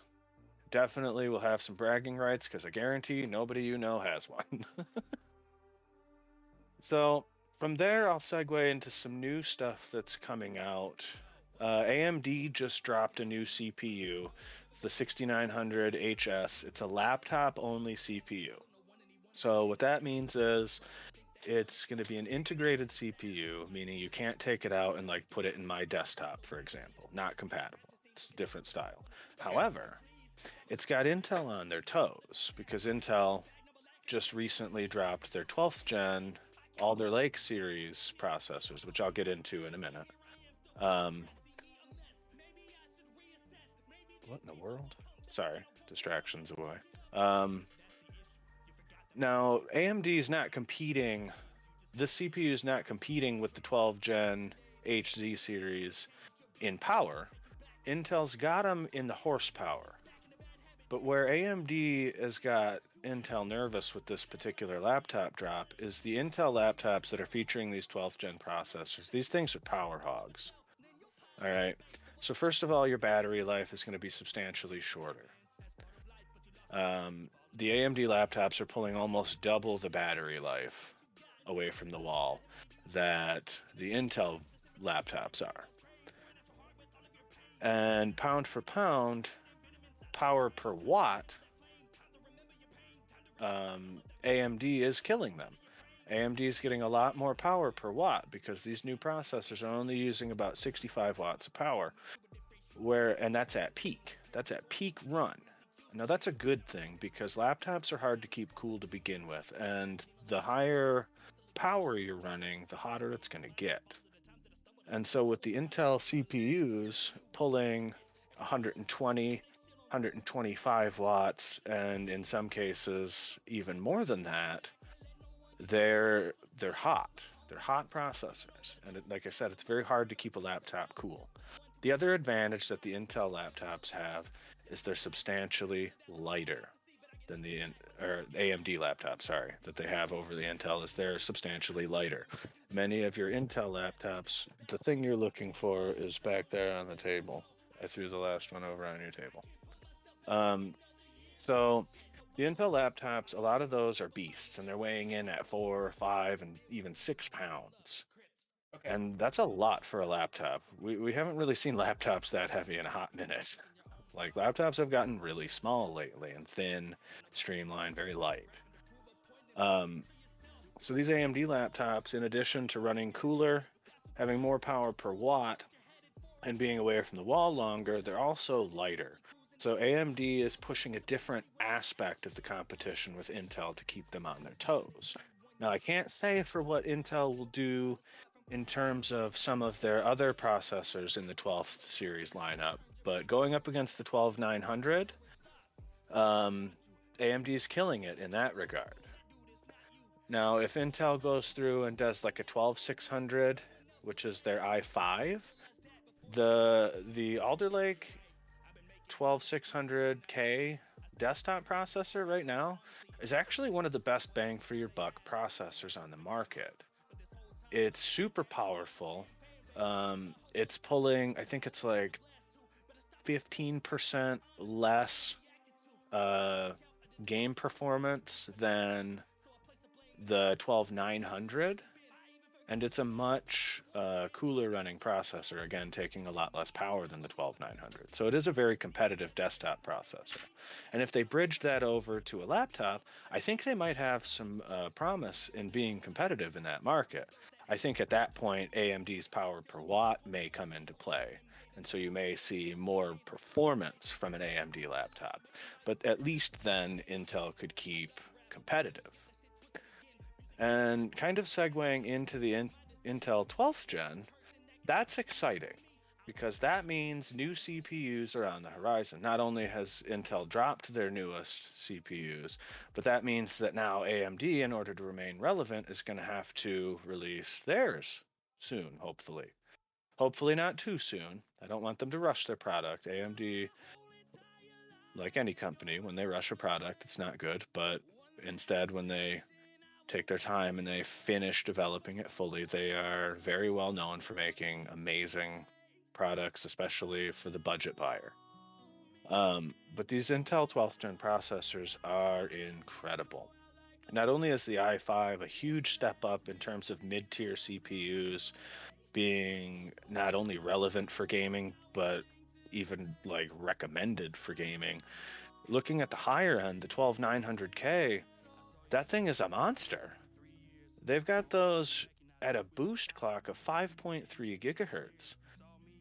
That's huge. That's so fast. And they've done an interesting thing where within the CPU they have 16 cores, but what they did is they took 8 performance cores, which would be like your workhorses, and hyper-threaded them so that they can effectively do more tasks.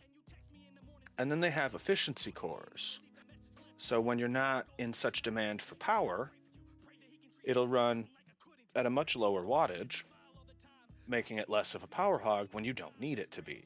And that's incredible. That's a huge step up for them. It does mean that the 12900K has kind of a weird number of threads, in my opinion. Again, threads are basically how many connections the processor has to the board, and effectively how much the CPU can do.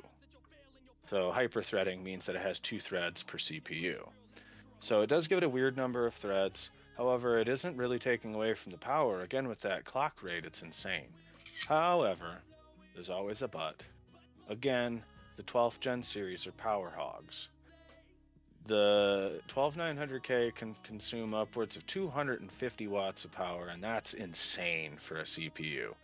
The next closest like power consuming thing on the market as far as AMD is concerned is like 105 to 120 watts. So nowhere near, and the AMD competitor is a 4.9 gigahertz, so AMD still hasn't quite breached 5 yet. But I speculate with this newest generation, they're going to drop. I'm hoping they'll finally touch that 5 gigahertz speed, and we'll start to see some really competitive numbers from AMD. And the other thing that's exciting about the 12th gen processors coming is some new bits for computers have come with it. Because for a new CPU means a new motherboard, which means the new 600 chipsets. For anybody who's ever shopped for computers, you've probably seen like the Z590s and B550s and B560s. That's a 500 series chipset, which is like the VRMs and other bits and bats of the board. It's basically just a latest generation. So with the 600 chipsets, there's more support for overclocking. They will hold the Alder Lake series processors, which is the 12th gen,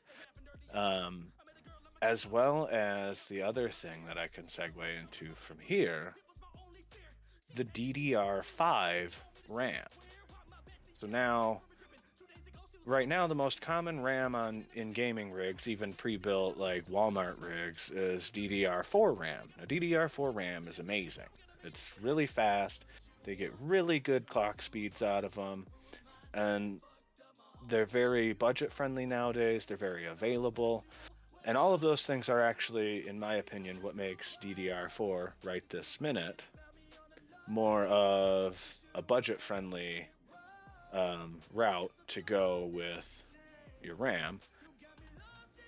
But DDR5 has some serious promise with larger RAM density, so we'll see more physical RAM per RAM card, which means more overall RAM per board. And we're also going to see much higher clock speeds and data transfer rates. We're talking double what DDR4 is capable of in terms of data transfer. So, and the other the one advantage that DDR5 has right now is it's able to deliver higher clock speeds. Your average DDR4 card being about 3200 megahertz. However, they go up as high as 4600 megahertz. Your average DDR5 card will push about 4800 megahertz, and they have plans to speed them up as much as 8400 megahertz. That's insane. 1 second, guys.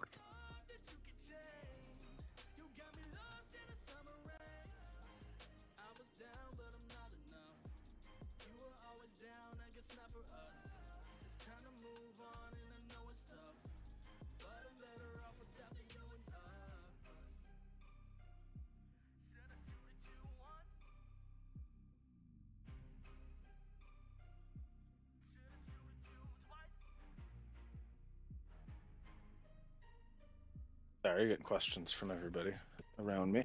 Okay, so the other than the clock speed being substantially faster than DDR5 or 4, they're also able to pull that clock speed and that RAM dump at less power.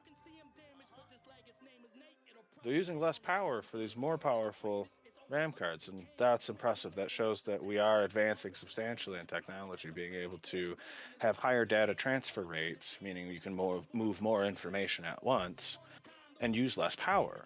That's great when you've got Intel over here hogging all of the electricity. Thank God somebody is sharing some electricity. And from there, I can kind of lump those three things into a is this for you?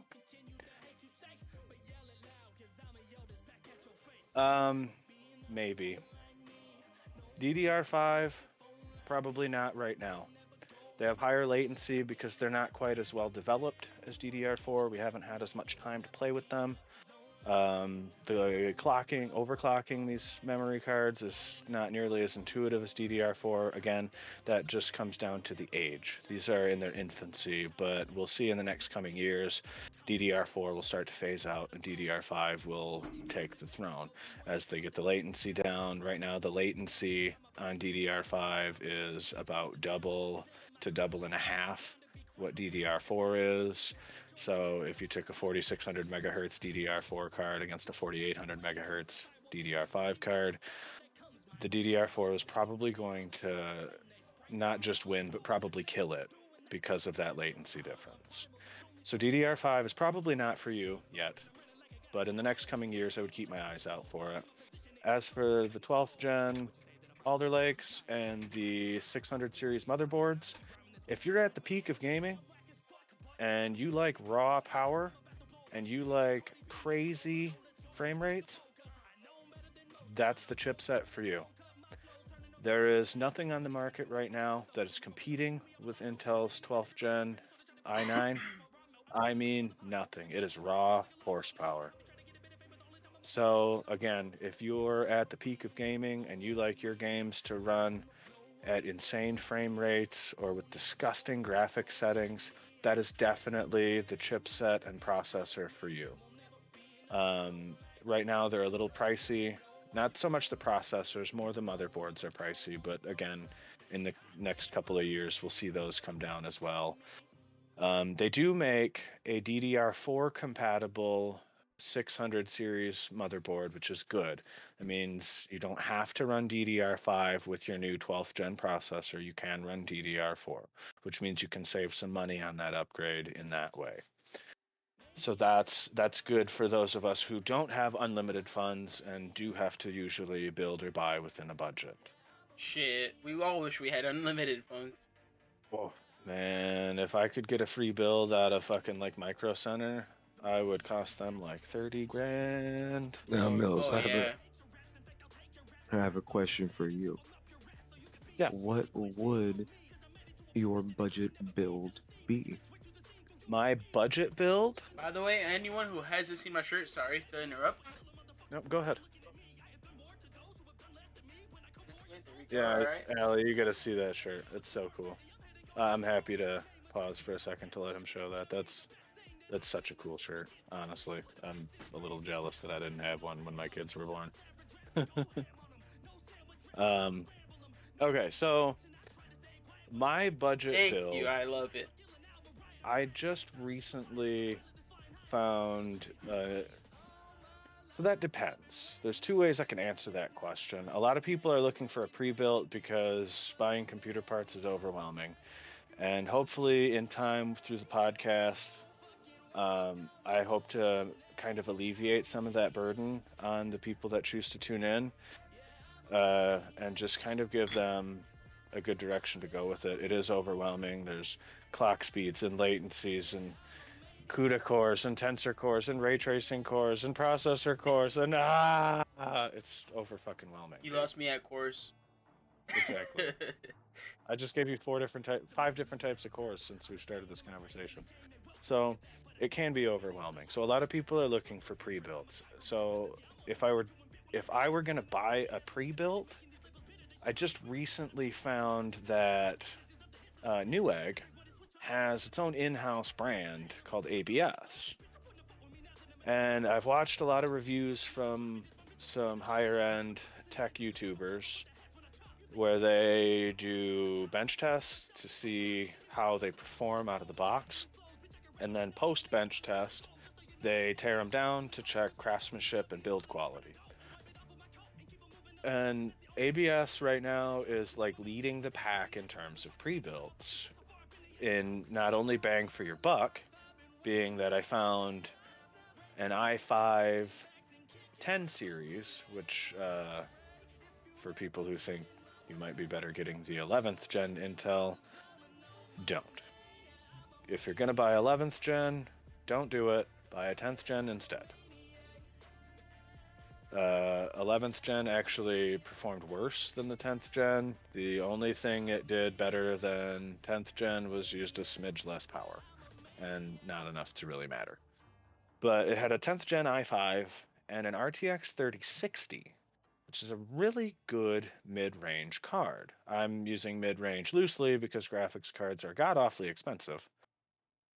But it's a very solid pairing of mid-range parts. It had 16 gigs of DDR4 RAM, which is pretty much all you'll ever need for gaming. It had a stretch. Yeah. It had a I think it was a 560 motherboard. I can't remember. I'd have to go look. But basically, for $1,100, the GPU alone in that $1,100 computer is worth like $800 on the market right now. So you're almost getting an entire pre-built with a really solid CPU, motherboard, and RAM set for the price of the GPU. So it's a really solid deal, and the build quality was excellent. The case options are pretty good. Like, they have good airflow, so you're not choking them off. Because when you make these parts too hot, they will cut your speeds, and they won't do as much work in order to prevent fires and damage to the equipment. So it's a really intuitive thing, but without proper cooling and ventilation, can have some limitations, but none of that to worry about there. So ABS from Newegg, not sponsored, just found it, happy to share things I find. Great option for somebody looking for a pre-build. Now, if I was going to build a budget PC myself and try to keep the budget as low as possible, that can get kind of tricky. Your budget usually gets fucked up right about the time you try to put a graphics card in it. So for a true budget build, the best way to go with that is not using a discrete GPU. Your best bet for a budget build is going to be an integrated GPU. Okay. So Intel has options that feature integrated graphics, and AMD also has some options in terms of integrated graphics. They're not going to run 1080p games. They're not at that caliber yet, although AMD has some products on the horizon that will. As of right now, they just won't. So if you're okay sitting in 720p, maybe with like some medium to low graphic settings, that's definitely a good option. You can get a really solid integrated graphics computer for gaming for $700 and even cheaper, depending on how much you shop around, finding sales, coupons, things like that.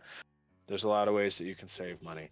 Now, with a GPU, I would say a budget build is probably going to sit somewhere between $1,200 and $1,300. But I would say no less than 16 gigs RAM, because you won't have to mess with that for a while. NVIDIA just dropped the RTX 3050, which does have 8 gigs of VRAM, so it's competitive in terms of its video memory. It's a good 1080p card. AMD's 6000 series, or even their 5000 series, have some really great 1080p gaming cards for fairly affordable, again, considering the market of GPUs.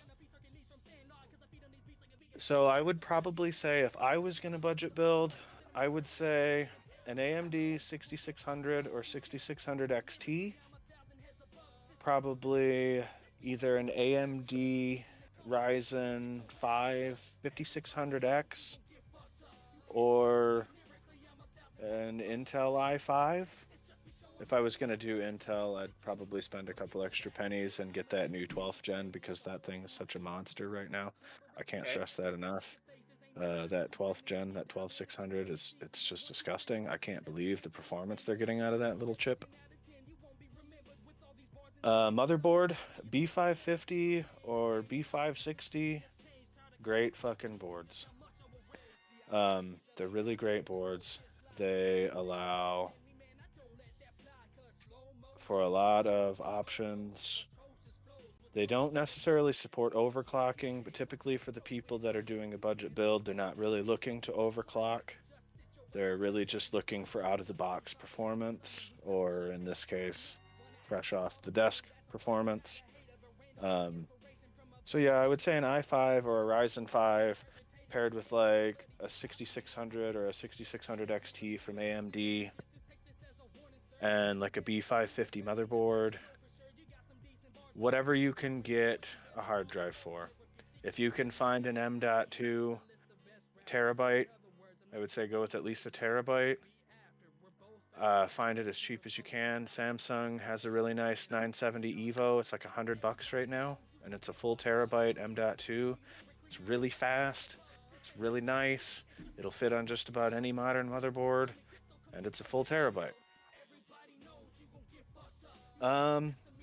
I would stay away from liquid cooling. AIOs, which are all-in-one coolers, and custom liquid coolers, that's more advanced. That's maybe later down the road when you're better familiar with your PC and like how they go together.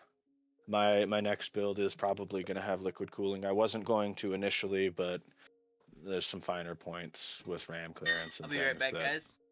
Yep, go ahead. And then case. Case matters more than people think. People think you can just slap whatever you want in any old case and it'll be fine. That's not necessarily true. You want that case to have airflow, unless you're all liquid. And even then, you do need some airflow. So, Fire Exit, welcome. Welcome. I see your shout out there. Good shit. Glad Goody hit you with a shout out before leaving. But a good mesh case, you can find a nice mesh case for under $100. You can find them on Amazon. You can find them all over the place. A nice mesh case with like a tempered glass side panel will give you a good balance between airflow and noise dampening because, well, if you've ever gamed on a laptop, which I have, those things scream like a jet taking off. They're so loud. So if you want a good balance between noise dampening and airflow, a good mesh case would top that off really nicely. You should be able to accomplish the parts list I just gave you within a budget of like $1,300 or so dollars. Now, I would say if you're looking for more than what an integrated GPU can do, if you're looking for good graphics quality and all of that, but your budget's under $1,000, I would say don't buy a PC. Honestly, at that point, I would say buy a PS5 or an Xbox mini fridge, because what they've been able to do with those in this new generation of console is incredible. Honestly, these consoles are capable of 4K gaming, so I'm told. And to build a PC with hardware that'll do steady 4K gaming at a good graphics setting is very expensive. I would say at least double, if not triple, the price of a console. But I mean, if you've got the budget to smidge over $1,000, you know, like I said, that $1,300-ish range, there's definitely some options. And I'm always happy to help people with their builds. I'm happy to help walk people through how to build them. Happy to help them find parts. If you need links to some of the ABS pre-builts that I found with really solid hardware at great fucking prices, let me know. I can drop you links. It's not a problem. I'm happy to share the information. That's what I'm here for. I want to share as much of this information and get people where they can be less intimidated looking at PC hardware. Because you can look at two PCs in identical price range and they can have wildly different components. And like I said, what does it mean? What does all of it mean? Well, without doing individual research on all the pieces, you're probably not going to know. So, always happy to help. Feel free to get a hold of me. I will definitely help. But that would be my answer for a 1080p rig. If you want 4K gaming on a PC, your budget's gone. Your budget's gone. Say bye to budget. Sell your wife, Yeah. sell your kids, sell your car, sell your house, and then we'll talk 4K gaming. Wait, that's all it takes? All right. You gotta wait for the kid to be born before you can sell it, dude. You still got a few months. King! Ooh, My sexy guy! man. Sexy man. I mean, I don't know, King. You're the only sexy man I see. Yeah, he ain't looking at my mug. Thanks for the shout out, King. Appreciate that. So the nice thing actually about briefly touching into the 4K gaming means that I can segue into this last bit of tech news. 8K gaming is on the horizon. It is within eyesight, and with enough money, it's even within grasp. 8K gaming. Let that sink in for a second. People are stoked about 4K. 4K gaming, 4K movies, 4K everything, 4K dogs. We have 8K gaming on the horizon, and we're just barely getting into hardware that can do 4K gaming. This is incredible. However, it's going to, again, come at a cost. You're 4K dogs! Cards. Yes, 4K dogs. Told you, 4K dog. Although I think Goody's only 1080p, so I think he just sold a lie. Don't tell my secrets. Okay, Fine. 1080p dogs!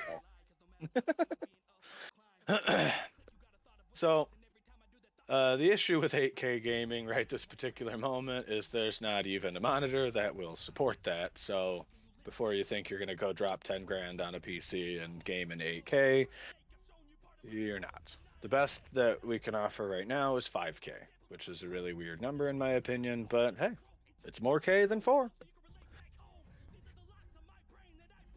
Allie's PC build, I'm going to build, only costs about 1,700. See, that's not bad.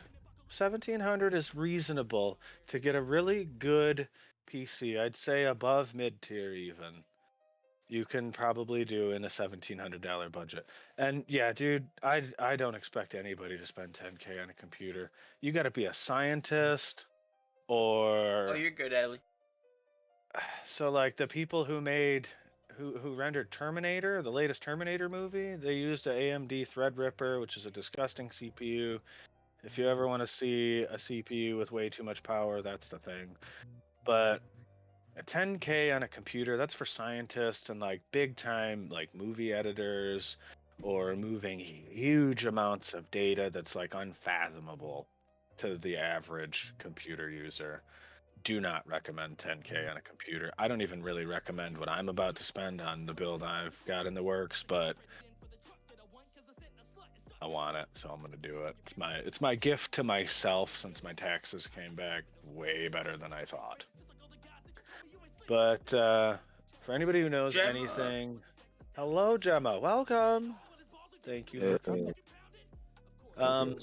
For anybody who knows anything about computer hardware, you've probably heard about the RTX 3090. Right now, it's like the top dog consumer GPU. 24 gigs of VRAM, GDDR6. It's disgusting. It's got 10,000, actually almost 11,000, what I'm going to refer to for simplicity, compute units in it. It has 82 ray tracing cores, which is way more than the next leading GPU in their lineup. And it's already been leaked by a pretty reliable source that the RTX 4090 is being worked on. It's going to have a new architecture. They're calling it the Lovelace architecture. It's going to replace the Ampere. And they're talking 18,000 compute units in this motherfucker. That is double the compute units of the 3090, but with the advancement in the architecture, it's going to bring three times the performance that the 3090 brings to the table now. And that is why I said 8K gaming is on the horizon. For when you want to see a freckle on a fly's ass, 8K gaming is coming, people. 8K gaming. It's disgusting, and I want every part of it. I'm just not willing to pay the price. So I'll keep watching other people enjoy stuff like that. So that was a lot of new stuff out there, but I'm really excited about Intel's 12th gen lineup and everything that came with that. I'm really looking forward to what AMD drops next with their, what I imagine is going to be 6000 series CPUs. King, Ryzen 7 5800, that's all you need. To be honest, short of production, you don't need any more than that for gaming. And that's like phenomenal for gaming. Phenomenal. It's an amazing CPU. Pound for pound, really solid CPU. You still need a command for that. And we need it to pop like a huge Kogel on the screen or something. Oh yeah, for sure. Zotac gaming GPUs, I do. What would you like to know about them, or what are you wondering if I know? For a little business area. Well, when I say production, I mean like high-end video editing, like 4K video editing, and like very demanding processes. Again, science, programming, things like that. Then you would want to jump to a higher-end CPU. But for running your business, for doing the video editing that you do, that should be fine. And honestly, the motherboard that it goes on does allow you some room to upgrade to a better CPU if you find that it isn't enough for what you're doing. You know, the Ryzen 9 will drop right into that same board, beautifully enough. So if you find that it's not good enough, you can upgrade. There is room to stretch your legs a little bit on those boards. Are they any good? The GPU I was going to put in hers, I had someone telling me it would not be good enough.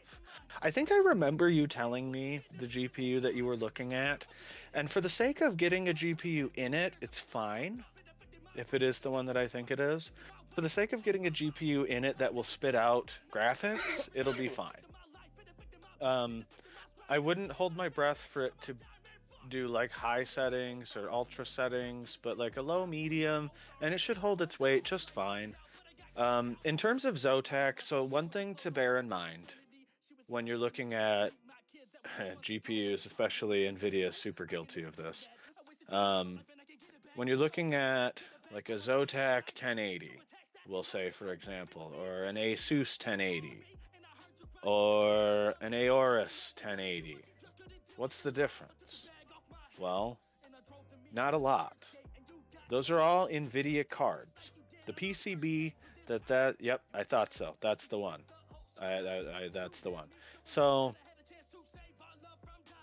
the card itself, the PCB, the shitty green plasticky weird stuff that nobody really understands why they use, that is the NVIDIA. In this case, in your case, it would be that PCB is the GTX 1050 Ti board. What makes it ASUS, in your case, is that ASUS took that board, put their own cooling on it, because all GPUs now should have active cooling. If somebody tries to sell you a GPU that has passive cooling, do not buy it. It's way too old for anything to be relevant, unless you're typing a Word document and you want a nice clip art. Solid. They take... What? I said solid. Hey man, clip art be the shit though. Oh, for sure. So they put their own cooler on it. So they'll put fans, their own heat sink and heat pipes on it, and they'll design what they think is better cooling than the Founders Edition. And then they'll overclock it. That's what they do. That's what makes it the Asus version or the Zotac version, is they overclock it. Okay? So in terms of Zotac GPUs, they're fine. There's absolutely nothing wrong with a Zotac GPU or a Gigabyte GPU or Aorus or Asus. There's nothing wrong with using any of those third-party GPUs. They are real NVIDIA cards as long as you're getting them from a reliable source. They are real NVIDIA cards. They just have aftermarket cooling. Think of it like buying a Honda Civic from a third party, and when you buy it, it comes with like a cold air intake. Howell, my God. Hey, welcome, Howell. Welcome. That's basically what you're buying when you buy an Asus or a Zotac GPU. You're buying an NVIDIA card with Asus's cooler, or like you said, a Zotac cooler. And then, thank you, like I Ali. said, they'll overclock it. So if you really want to see a fine, very fine difference, which at that caliber of card, you're not probably the clock speed isn't really gonna make too much of a difference. But like each manufacturer will have their own clock speed. So like Zotac might do, and I'm just throwing a number out here, this isn't necessarily what's on a 1050 or whatever card you're looking at. If Zotac does like a 1600 megahertz clock, Asus might have like a 1575. And if you notice a difference in 25 megahertz, you have a promising future in GPU testing ahead of you, because you wouldn't even notice that in my opinion. I have a little room to change the GPU. Any suggestions for a good price? Well, I would start by asking you, what was the price you found on the GTX 1050 Ti? That's where I would start. I would start with that. And I guess to follow up that question, what is your price range? Well, he said he has a little room. That might have something to do with taxes or... Oops, I just opened a program I didn't want to open. Python, go away. Fucking programming software. And then real quick, not to cut you off or anything, one thing, if you're thinking about switching to PC from console, one thing that... yeah, taxes are a great thing, but one thing that a lot of people are worried about that steer them away from PCs are these things right here. But I just want to let everyone know that you can still use your everyday controller for PC gaming for most games. So yep, that is still a thing. You don't have to worry about having to switch and then right away hop into mouse and keyboard. I mean, obviously, it's good to practice it so you can eventually switch over, but if you don't want to, you don't have to. Like, for myself personally, I use mouse and keyboard for certain games, but like super competitive first-person shooters like Apex, I'm still a controller guy. So you can still use controller. So don't let that scare you away from a PC. Well said. Well said. So, depending on how much room you have to stretch your leg, let me preface this by saying GPU prices are going down at the moment because of changes that are being made in the crypto mining industry, as well as a few other more minor factors. So GPU prices are changing. And so that being said, that 1050 Ti, I have it right here, an MSI GTX 1050 Ti 4 gig overclock for $219.99. Let me just preface what I'm about to say with that. So I've already got your 1050 at half that price. And if you're still interested in pursuing that card, please let me know. I will send you the link and you can definitely have at her. Again, the computer will turn on. It'll run games. Are you going to get ultra super stupid graphics? No. I won't lie to you there. No, you will not. Not with today's games. Something a little more reasonable in my opinion, for not necessarily super stupid games graphics, but like maybe better graphics. I have an Asus TUF Gaming 1660. Oh, nope, I lied. 1660 Super. I have a 1660 Super here with 6 gigs. Let me see if this is DDR5 or 6. I think because it's a Super, it's DDR6 VRAM. I have one here for 475 on a 1660 Super. And again, that's a 6 gig card. Not the greatest card, but definitely a leg up from the 1050. And this would most likely run 1080 gaming, no problem. Probably more medium high settings as opposed to medium low. And depending how much you've got to stretch as far as the budget goes, again, I'm trying to bear in mind that budget is a thing. You guys have kids and other things that factor into these purchases. I have here a Radeon RX 6600 XT, which is actually the one I said I would put in my budget build if I was doing a budget build. That is an 8 gig card, making it very relevant in terms of video memory for $620. Now, I know that's getting a little higher in price, and I don't really want to go much higher than that. I think that's probably about as high as I'm comfortable to go in terms of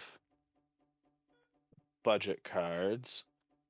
But honestly, right now, the 1660 Super is coming in pretty strong on the budget. Oh yeah, and here's a $4,000 3090. Just keep scrolling. So yeah, that 1660 Super I've got here. 6 gigs, 1500 megahertz base clock, 1845 boost clock, really good clock speed. 6 gig card, 475. The highest you'd like to go, are you talking about 475 or the 620? Because if you can get the 6600 XT, do it. I could send you the link immediately. Because that is, for 1080 gaming, that is a really solid card.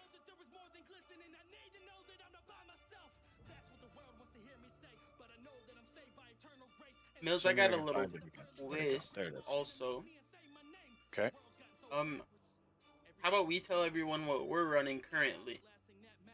Oh, we're doing that. Okay. Yeah, we can do that.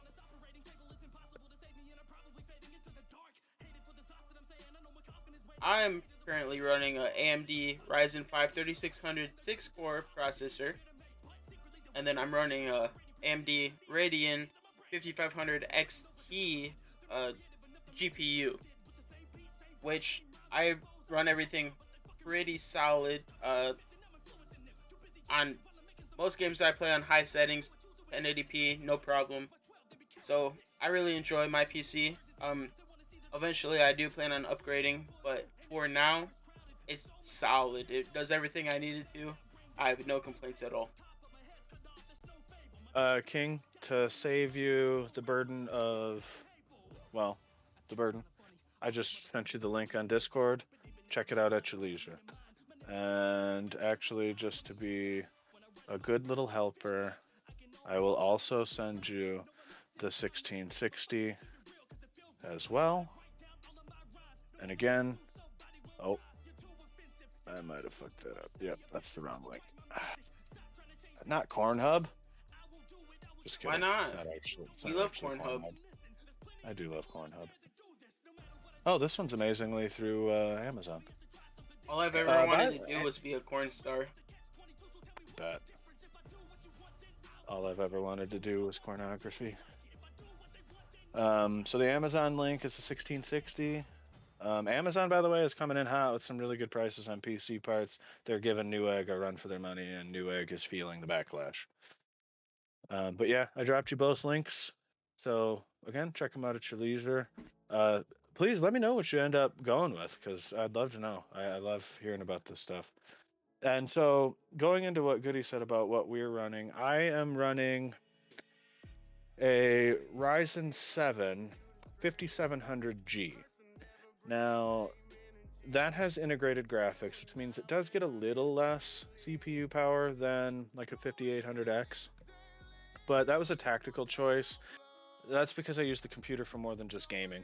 And if my GPU craps out, I just want to be able to turn the bitch on, and then I can at least salvage my data or whatever.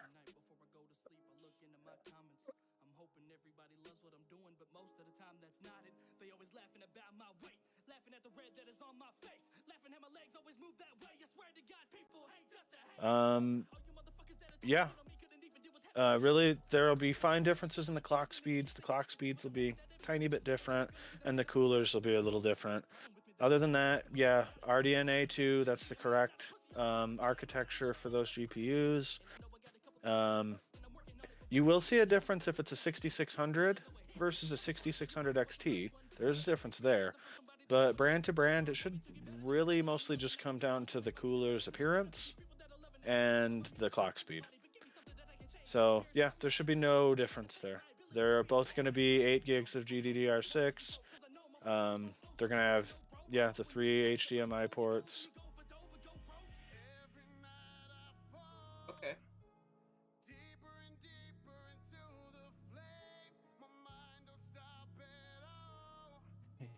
I just clicked the link I sent King. It says limit 20 per customer. Apparently, you're only allowed to buy 20 GPUs at a time for anybody who's fucking doing that. Miners. And sorry, I digress. For RAM, I have 32 gigs of 3200 megahertz G.Skill Ripjaw RAM, 2 sticks. And then I have a GeForce RTX 3070 Ti. Hey, Beef. What's welcome. up, Beef? Appreciate you Welcome, for bro. coming through. We're sharing rig specs on our PC. The 3070 Ti is actually a pretty heavy hitter for being more of a mid-range card. It's a little limited in its video memory, which is where I was a little disappointed with the card, to be honest. But I got the card for about 730 bucks. So how pissed can I be? It's a fucking powerhouse, dude. I can run CS:GO. Not that this is a good measure because that game could run on a potato. I can run CS:GO at upwards of 400 frames a second. So it's a fucking powerhouse. I can run Resident Evil Village on disgusting graphic settings. Very few games I can't max the settings out on. So it's a really fucking hanky CPU, but it's a little outside of the average consumer's budget, so I don't really recommend it. But yeah, I got a Ryzen 7 5000 series with integrated graphics, 3070 Ti. If I'm using an M.2 SSD, do I need to get more than that? More than what, exactly? Just so I answer the correct question. Because an M.2 SSD is a great start. They're fast as all shit. The fastest drives available on the market right now.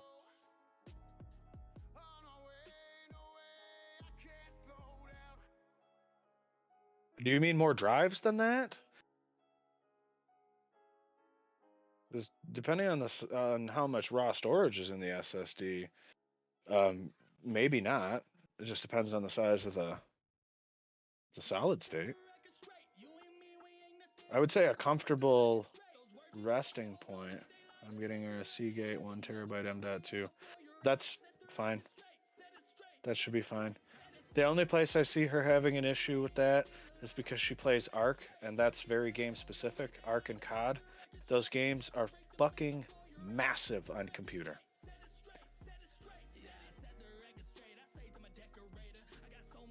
No Ark on computer. Okay, that's good. I just looked at the DL size for Ark recently. It's 190 gigs. It's big. And like Call of Duty Cold War, if you install it with the HD texture pack, like I did, it's like 160 or 170 gigs. Like some of these games are getting huge, but if you ignore the HD texture pack, you'll be fine. that amount of storage for COD, Valorant, Apex, 7 days, you should not have a problem. On Amazon right now, you are able to get a Samsung 970 Evo 1TB M.2 for that same price of 109. By the way, I have my eye on the 970 Evo 2TB. My new build, I'm putting 4TB of solid state in it. But that's because if you've ever pulled a stream rip from Twitch, you know that those are like 5-6 gigs a piece because they're usually long. I'm gonna have to get Cold War so I can play zombies with some folks. Yeah, I bet. I like Cold War Zombies. It's fun. That was actually why I bought it. I've never even played like the multiplayer or anything on it. I bought it strictly to play zombies. Need to get more internal memory because I've almost maxed Nick, mine. welcome. Welcome, Thickness. He just sneaks in with a full bore statement, not even an intro. Biddy! And thank you for the biddies, my Biddy. guy. Biddy! Much love. Hit the J Mills heart. It's my signature in these things. Yeah, big shout out to biddies and boom. Beef, I can only imagine. Those guys are a fucking riot. They're so much fun. Thick, how much memory you got? Just curious. And how have you maxed it? Mills told me he was gonna steal some of mine. I mean, once this new rig comes, you're gonna be like, can I borrow?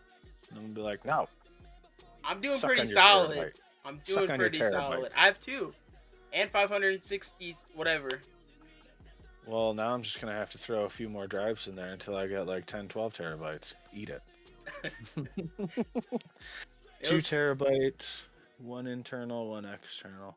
How have you filled that? Just curious. You do a lot of like editing, like pulling down streams, or do you just have a god awfully huge game library? Because that's pretty impressive.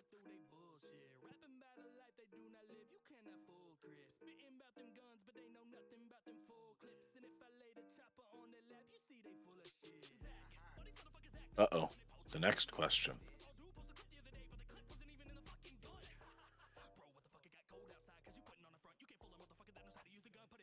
Of our own games. Okay, so you've effectively got 2 game libraries. That makes more sense. Now I'm a little less confused how you've eaten 2 terabytes. That makes more sense. That makes more sense. Motherboards, my favorite. A very controversial topic. Don't forget your thermal paste. Don't forget the thermal paste. Just to be clear, that's thermal paste. Don't forget it. And just in case you missed it, don't forget your thermal paste. Thermal paste can actually have a pretty good effect on your temperature, depending on the quality of the thermal paste. Grizzly Cryonaut is really good. It's a little pricier in terms of paste, but it's really good. 2 libraries plus school stuff. That, yeah, okay. Okay. So, thickness, just something to look at. Like I was saying, what I got in my Amazon cart for my next PC build. Ooh. Luckily, there's thermal protection built into CPUs and GPUs now that will cause thermal throttling. So mostly what you'll have happen is you'll lose performance. But I'm glad you caught that, because that does make a big difference in the longevity of your parts. But in my Amazon cart right now for my up-and-coming build, King, I will get to your motherboard thing in just 1 second. Samsung 970 Evo, M.2, 2 terabytes. Right now, they're running $199.99 on Amazon, which is a fantastic price for 2 terabytes of M.2 SSD storage.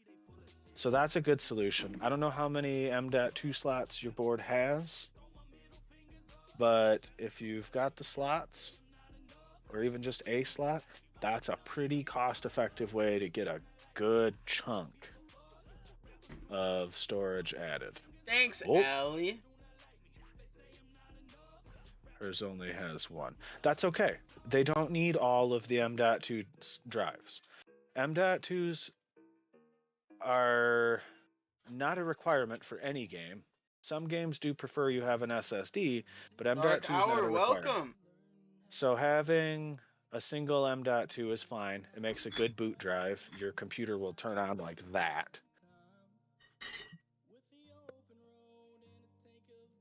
As long as you're not putting it in, as long as you're not removing the current drive and putting it in place of that one, no.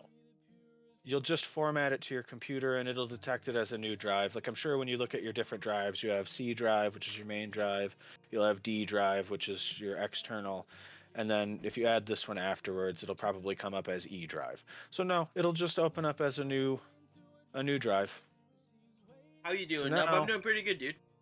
I gotta scroll back up to get his motherboard. I will be right back, guys.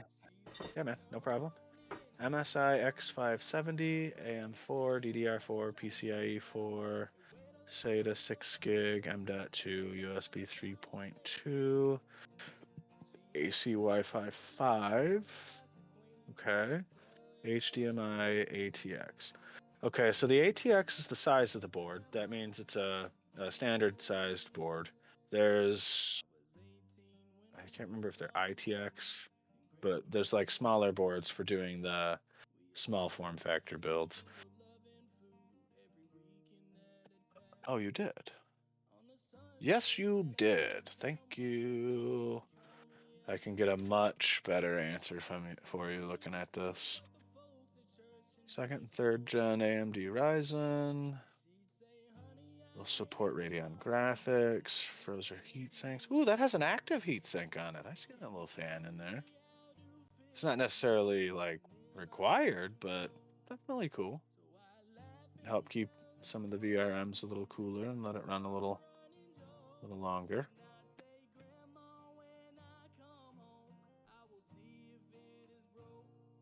Where did I go? That's the one. All right, let me pull that back up. All right, so the X570, that's a good chipset. I'll start with that. It's a good chipset. It'll probably have a little bit of room for overclocking, not as much as a 590 will, but a little room for overclocking. You should get good performance. SATA 6 gig a second solid states. Those are the 2.5 inch style ones, not the big 3.5 inch hard disks, but the 2.5 inch SSDs. Those are fine for gaming. A lot of times you can get those a smidge cheaper than M.2. So depending what you've got for price, but even just doing the 1 terabyte M.2 is fine. That's going to be plenty of storage for the time being. And that the SATA part is why I say the M.2 slots aren't really necessary. You can get by just fine with SATA drives. They just have a slower transfer speed, so unless you're doing like 8K video rendering, that transfer speed's going to be pretty negligible for you. USB 3.2 is good. It's quick. Wi-Fi is Wi-Fi. And HDMI. So the HDMI port's irrelevant unless you use onboard integrated graphics, because you're going to plug into the port on your graphics card anyways. However, if you did use, like I have, the integrated backup, that would be good. That would be good. You may need, I saw Allie said she wants colors, which means RGB. Gotta have your RGB. Can't live without RGB. Guys, speaking of RGB, sorry I'm back by the way. I found a overlay that's literally called RGB, and it's like a bunch of lights. Yeah.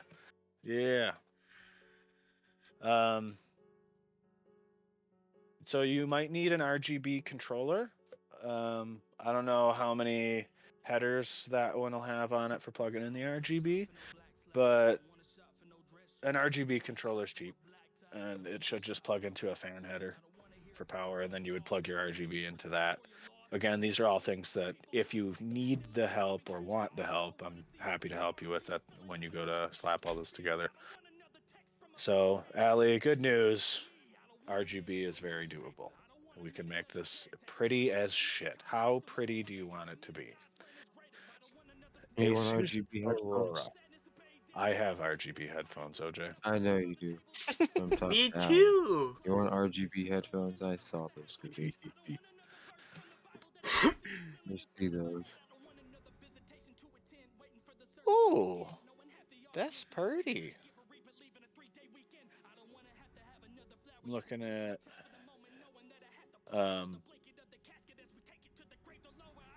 Thick's board and everything. That's pretty nice.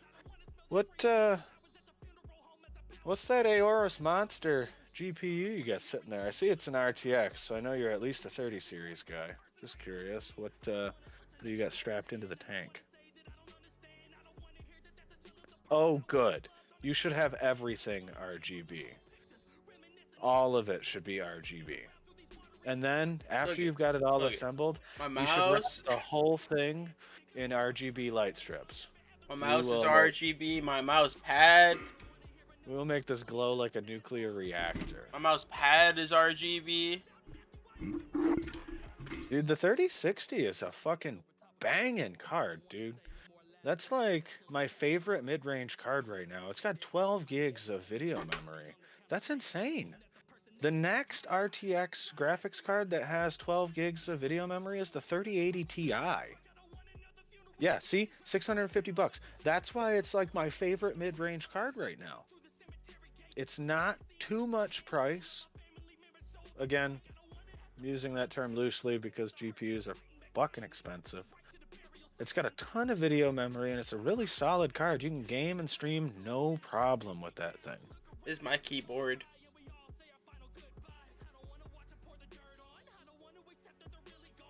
Changes colors eventually. Mm-hmm.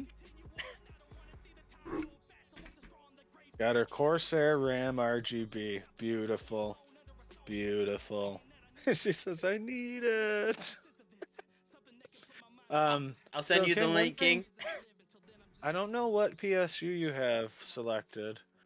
And as long as it's not a very specific model of Gigabyte PSU, which I know it's not because you said it's RGB, it doesn't super matter. But one way that you can allow for upgrades down the road is by starting with a little bigger power supply than maybe what you need.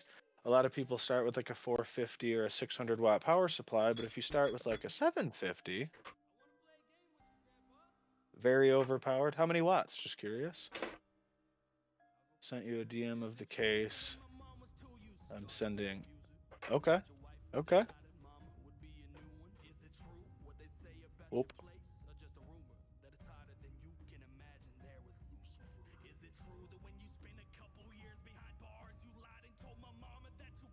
Okay.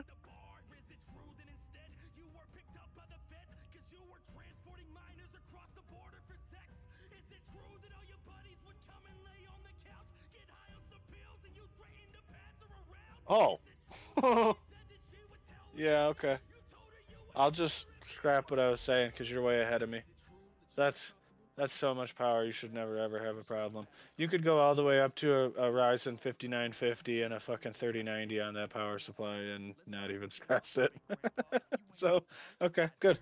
So that means in terms of power, you've got overhead for upgrading later.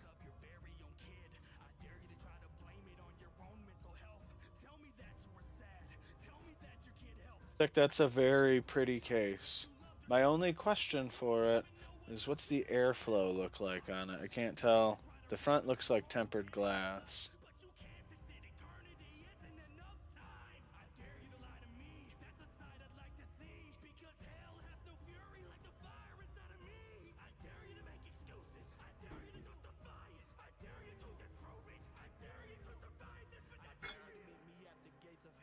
Yeah, airflow. Unless you're liquid cooling. It's vented in the front on the edge of the glass, I believe. Okay. As long as it's got room to pull in a good amount of fresh air, then it's fine. You want to be able to pull in that good fresh air from the front and exhaust it out the back and in some cases the top. So yeah, that should be good. It's a very nice looking case. It's very clean. I like the tempered glass. You'll be able to see all of the RGB. Okay, that makes sense. You picked a smart category to put the extra cash into because the GPU it makes a difference, and you've already got a really nice processor picked out for it. So, and I'm just gonna say this on stream for you guys, so you know. My taxes are coming back tomorrow, and one of the things that I dreamed up with that was this thing that I've dubbed "Give Back to the Homies." You and Allie are on my list of give back to the homies because you guys have done numerous things for me that you may not even have realized that you've done. And in my forgetfulness, I may have forgotten to credit you with those things. So for the things that I haven't credited you guys with, you guys are on my give back to the homies list. And there's one of two ways that that's going to show up for you guys.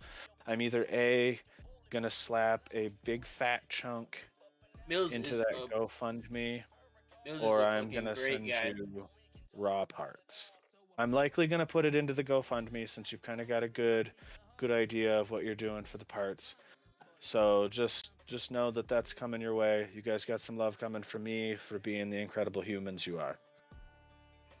And big shout out to all of you guys. You guys are all fucking great people. I'm so happy that I was able to connect with all of you and be able to grow with you guys. Ooh, I remember you showing me that case. I remember seeing that one. That one's really fucking cool.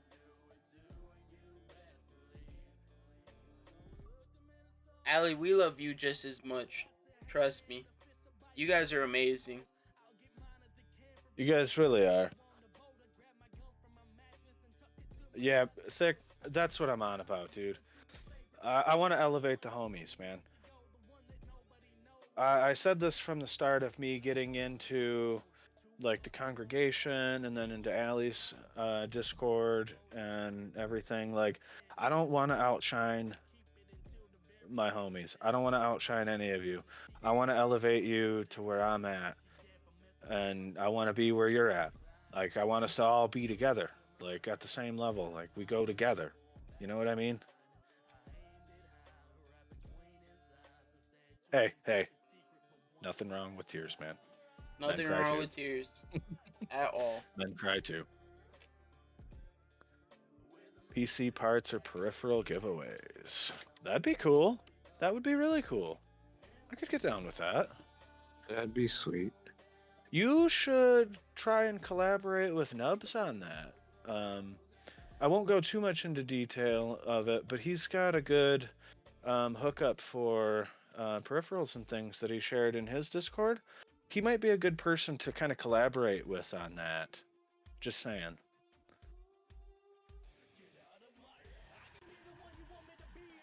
And then everyone has been begging me for this link, so I'm finally gonna share it in stream. Baby Goody Registry. Here we go. Ooh. Baby registry.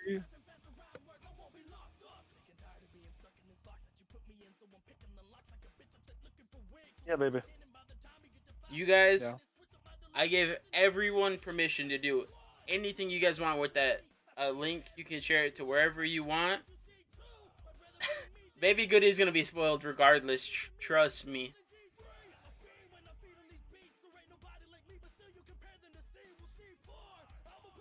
I appreciate all of you guys, for sure. You guys are fucking amazing. I love you guys. Just one more time for the chat, Goody. Can we get a view of that shirt for the people who may not have seen it? Anyone We that kinda wasn't spiked here, in check out watchers. the shirt.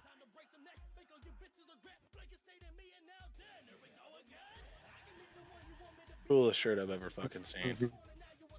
Coolest shirt I've ever fucking seen. It's sick. It's great. So, I want to send Baby Goody some custom onesies. Ooh, I got you. Mandalorian. I love it. I love Oh, it. that's dope.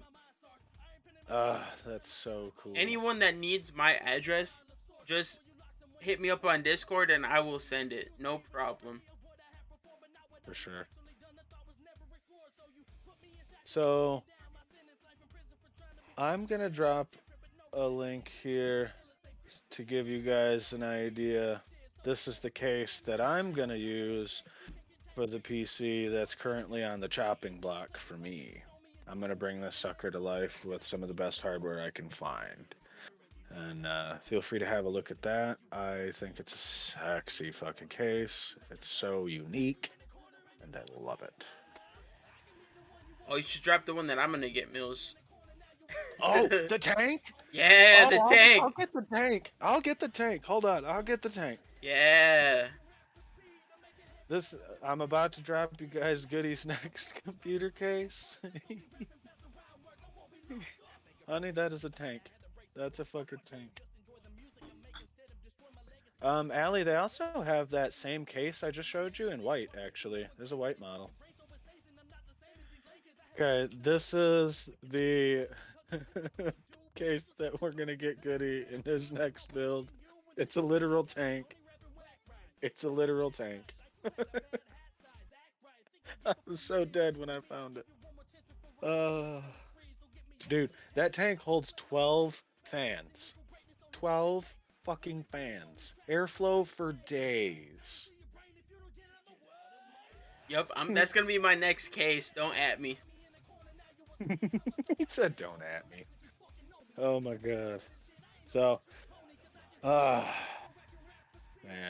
By the Yeah, way, Allie, I love that red, man. It looks so good. by the Sorry, way, Goody, go ahead. shout out to Mama Goody. She told me to Yeah.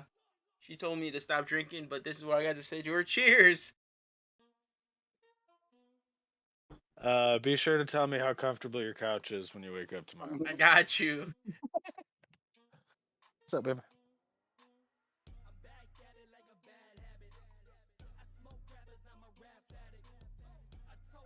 $10 at night.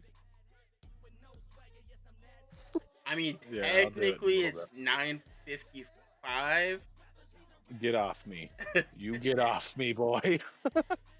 Don't you tell her that. Not yet. She's just had a lot of like nausea and cramps. But other than that, she hasn't had any crazy cravings yet.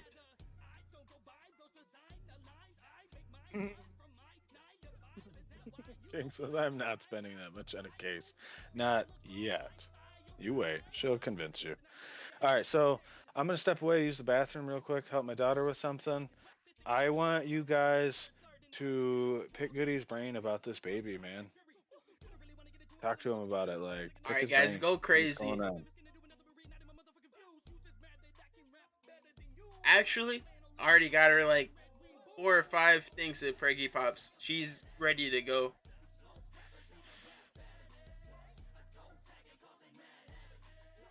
Do you think you'll have a boy or a girl? Okay, so good question, OJ. My wife actually, before we found out she was pregnant, she had a dream that she was having a baby boy, and then also, my boss has had a dream that we were pregnant with a boy before we even told her. And then we did like the wife tales, and those all say we're having a boy also. So I'm pretty convinced we're gonna have a boy. I mean, I wouldn't complain either way. I'm gonna be happy regardless. I'm just praying for a healthy, happy baby. That's what I want. Oh But yeah, regardless. all signs as of now are pointing to a boy. The gender reveal will be streamed though on my Twitch Yeah. right here. So definitely tune into that, and you guys can all find out with us. I mean, I'm not complaining either way. We also, if anyone is wondering, we have names picked out. For a boy, we're going with Holden Scott, and then for a girl, we're going with Clarissa Ann.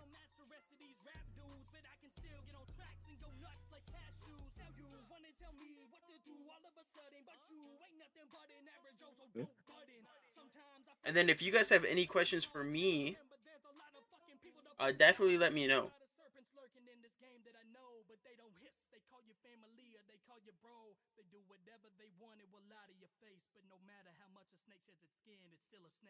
We're doing it. We're gonna do the gender reveal where my wife and I don't even know. We're gonna give it to my boss. I have a really, really good relationship with her, and yeah, it's gonna be really cool. So like, she's gonna be the only one to know. She's gonna set it up. How we're gonna do it is I'm gonna hit a golf ball because I'm a big golfer. I love golf. I golfed all 4 years in high school on the varsity team. I was a 2 year varsity captain. I'm gonna hit a golf ball and it's gonna explode into whatever color, blue or pink, obviously. Uh, that the baby is gonna be. So definitely tune Oh in. yeah. Oh yeah. Oh, I'm back. Wow. Glad I got that out. I was dying, to be honest. I have to pee like every 5 minutes because I've drank like Are you out of 9 beer yet? beers. No, no, sir. I'm probably close though.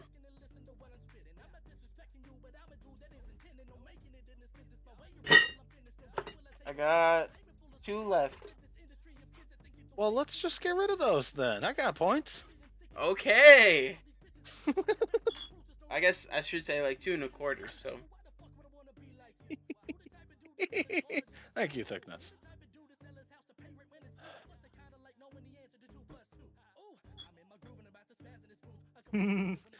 Oh, he's already sleeping on the couch. You saw his response to her, so there's nothing I can do that's going to hurt him any more than he's already hurt himself.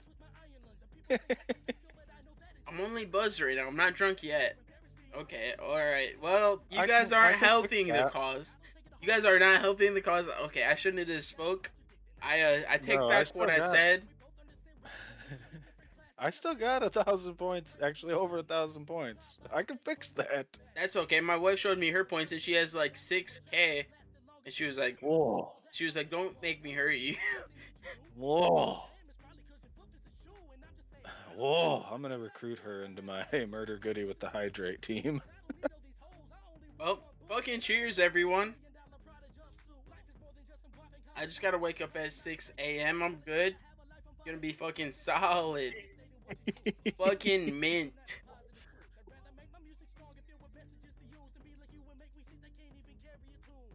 Alright, so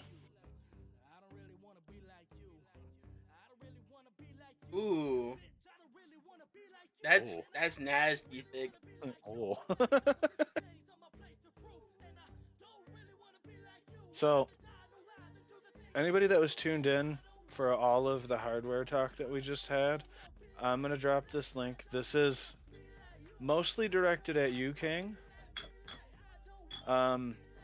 This might be your answer to the PC. I just want you to have a gloss over that. Mind you, everything that's in it can go in the case that Thick has. And look closely at that price.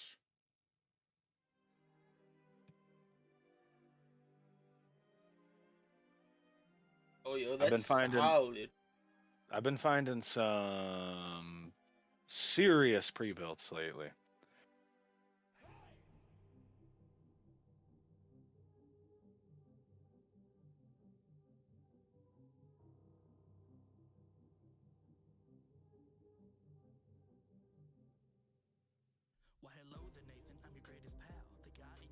That's fair. That's very fair. AMD gang. Hey, I got fucking AMD. The build that's on the chopping block now is gonna have AMD. Like I said, AMD gang. Yep.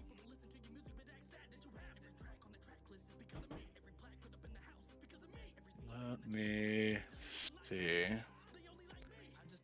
if I can find. Guys, just so you know, update on Goody's beer. I'm on my 10th beer.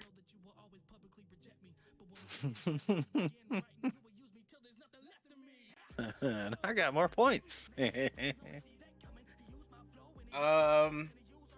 So All right, guys, it's been a good podcast. We're gonna. I'm trying to help you guys see Goody sleep under his desk real quick. I do have work in the morning. Ah, work's overrated. You'll get sleep. It'll just be under your desk. I'm gonna get great sleep tonight.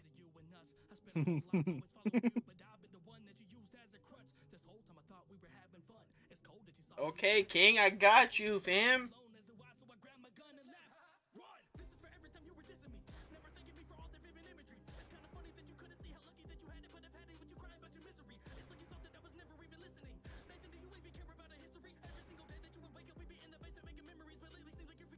Yeah, dude, pre-builts are not always very good. A lot of times pre-builts are really bad. I don't know if you guys are familiar with Gamers Nexus on YouTube. Very knowledgeable. He knows more than God about computer technology. And I've been watching his Mills, that's how we feel about always you. entering to win one on Overkill. Bro, same, King. And I have a solid PC, but like Overkill be lit. So, alright, guys, I'm no longer buzzed. I'm a little fucking drunk now. Attaboy.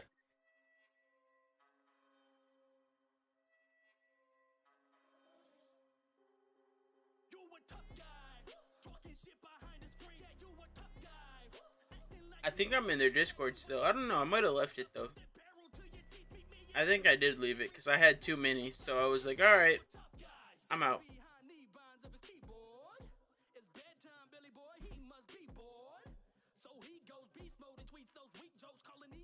Well, I am just writing out. thanks, King. I watched Got you, Overkill's fam. channel on the alien build, bro.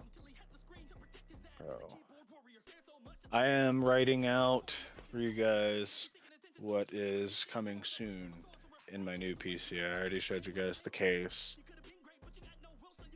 I feel like when I go to sleep, I need to wear a GoPro and just stream because I sleepwalk when I get really drunk. So. Oh no. What are you gonna do? Remember? Yeah, right.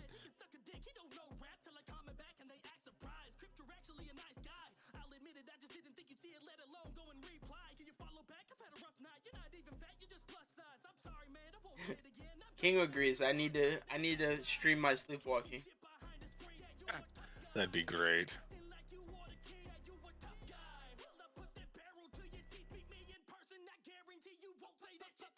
Yo, that's actually dope as fuck.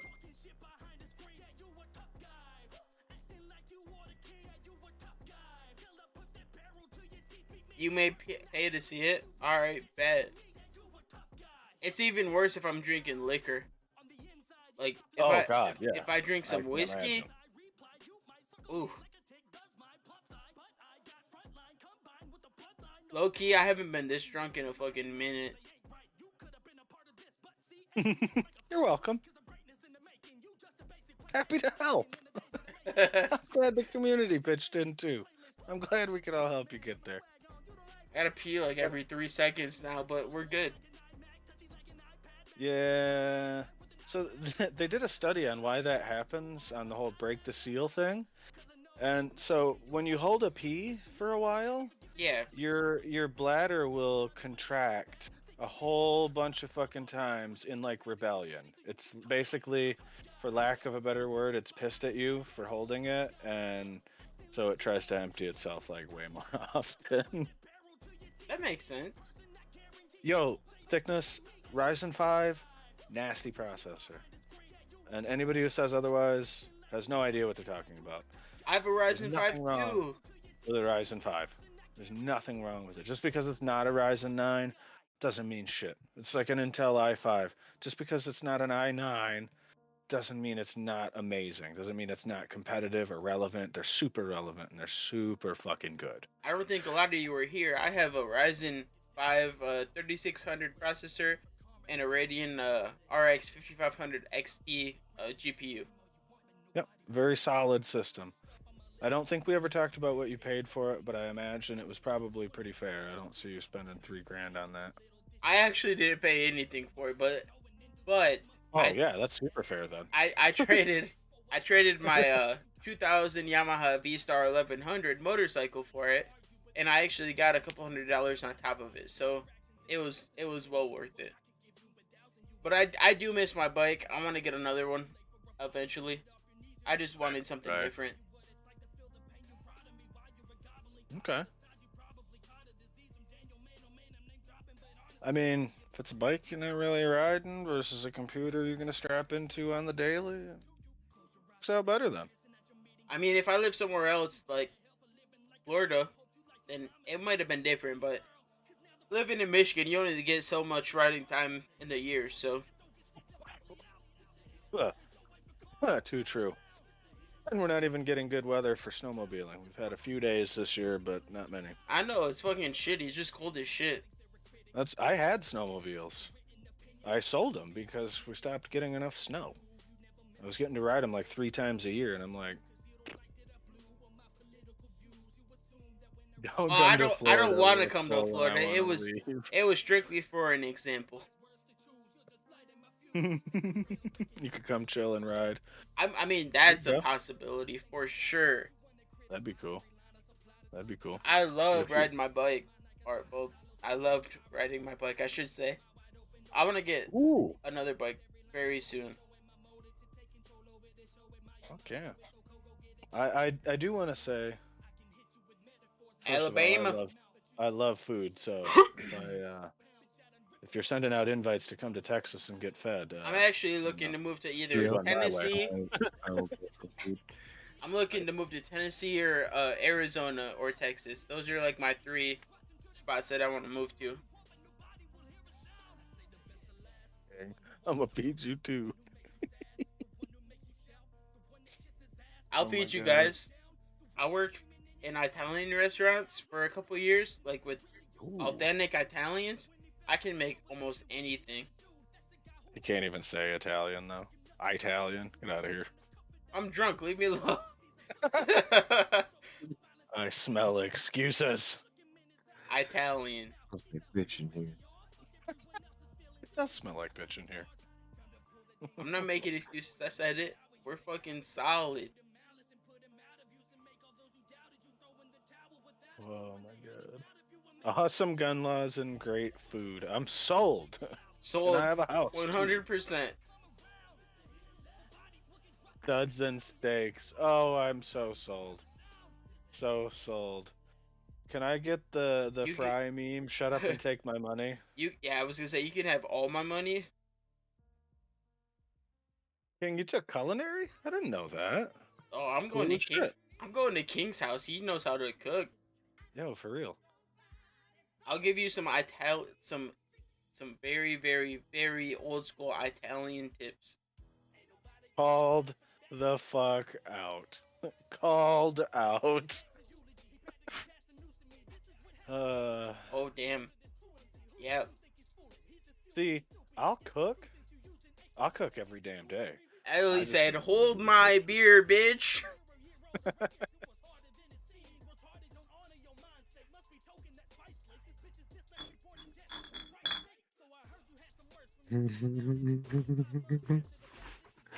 Oh shit, now Joe's sleeping on the couch tonight.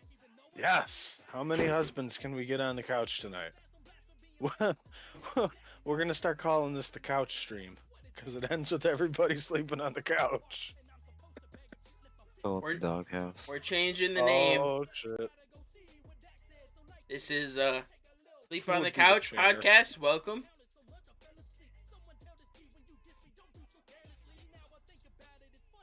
Might as well call it evidence because someone's gonna get stabbed. King Loki, I use that excuse too.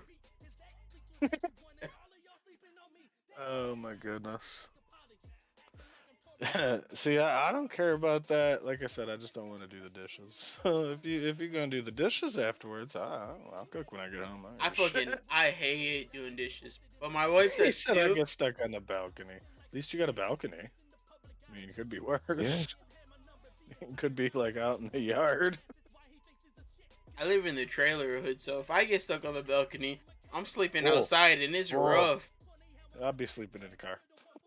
For real. You're gonna wake up, somebody stole your shoes. I'm gonna wake Oh, up and just try to leaving go the to car. work, and I'm gonna get my boots on. Oh my god.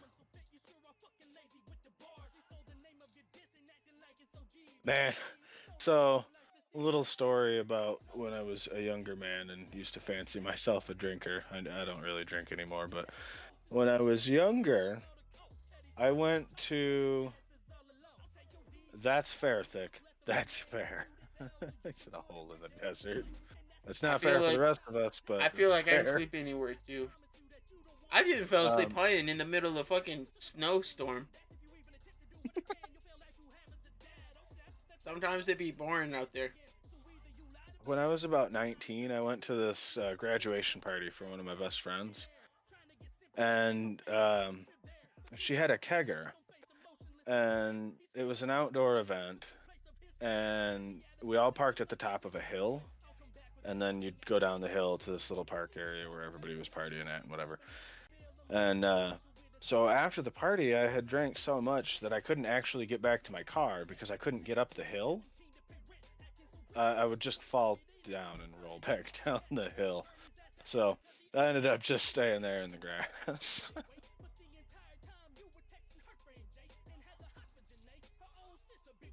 I can sleep in a hole better than you. Oh my god. See? There you go. You guys can share a desert hole.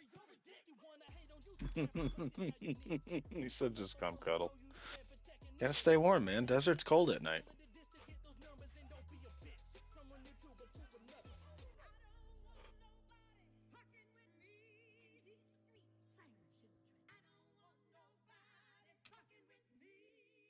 By the way, my wife says Ooh. she will record me sleepwalking, so we can send it to all the discords. Oh, I love your wife. That's a good woman. For the sake of entertaining the community, I appreciate her. By the way, Dick, thank you for your service. Much love, I homie. I think I yeah, said yeah. that when you first told me you were in the military, but in the offhand chance I didn't, I too thank you for your service, man. And We also, appreciate you. sorry to cut you off, Bills. Also, I gotta pee again, so I will be right back. Hey, gotta rack that water bill up somehow. We know he ain't drinking it. Good times. This has been a lot of fun. Depending on the beer he's drinking, it might be water. I can't remember.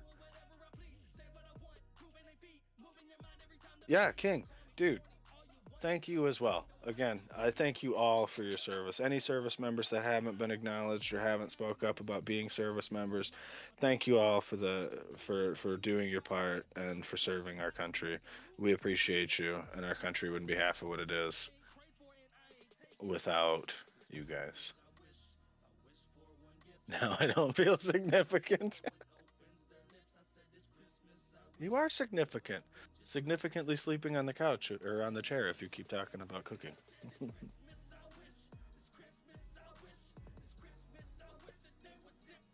Ooh, I still got a little coffee.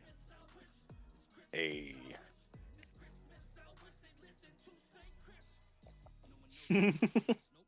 Allie, thanks for coming out. Appreciate you being out here, being in the chat. We appreciate you so much. And enjoy your anime. Enjoy your anime. All right, we're back. Yep. Allie, know I that's appreciate tricky, you for King. coming out. Also, enjoy your anime. We love you too, for sure. And King, make sure King, you try to suck also- up and get back in the bed. You know, chair's not comfortable. Also, yep, definitely make up. Hentai and Betty bye. Yes, sir. We need a command for that when King's leaving the streams. Oh, and also, yep, definitely big shout out to King. Also, everyone, like Mills was saying, everyone that was in the service, big shout out. Yeah, like I said, the nation wouldn't be half of what it is without you guys. Snowflakes included. There'd be nowhere for the snowflakes to be snowflakes if it wasn't for you guys.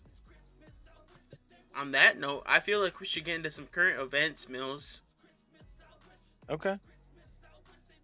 We certainly can. Let me get my article. All Holy right, so shit. I'm sure that everybody's heard for our birthday.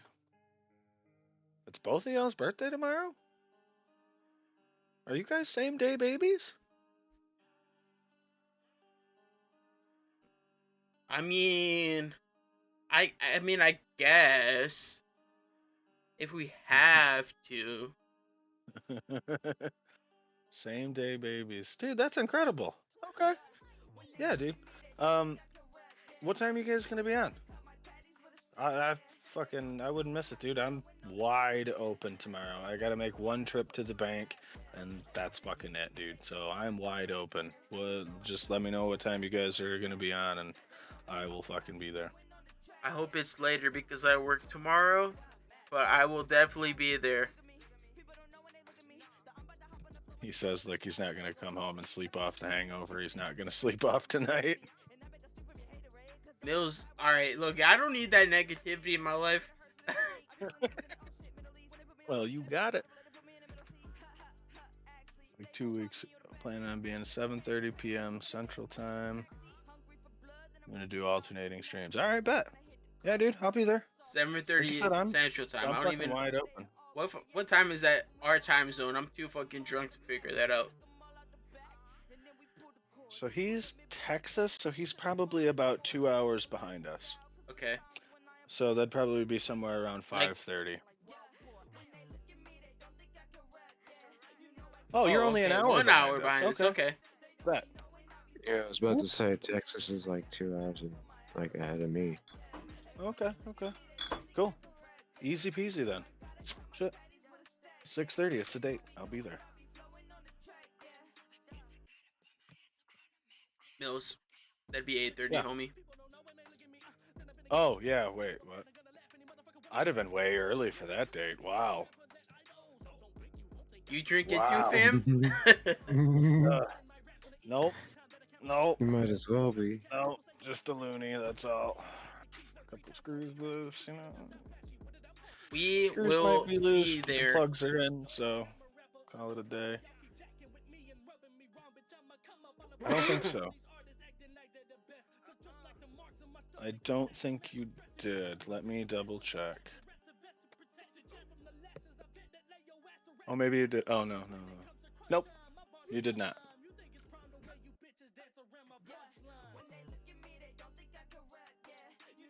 Okay, so we can't say what the request is, Goody, but Yeah, I did not get a DM for it, but I got you.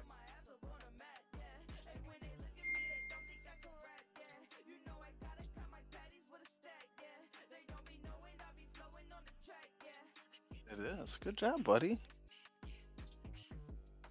Dude, my son's growing up so fast. I mean, both my kids are, but dang. These two are getting smart. I can't keep up with them, dude. My wife was cooking me because I was struggling to type current events.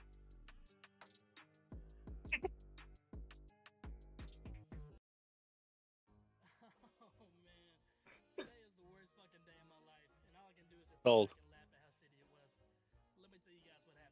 This is the lit ass first podcast. I just want to say that.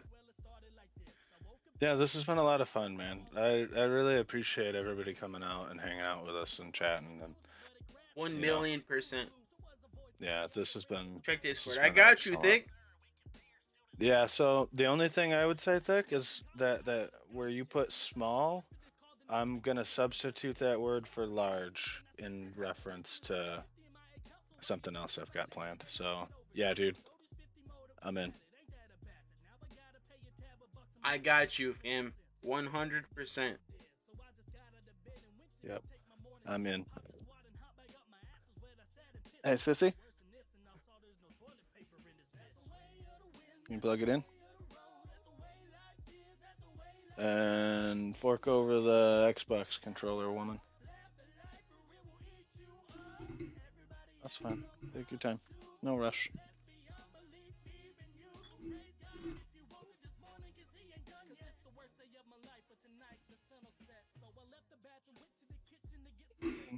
You want funny cats, bud?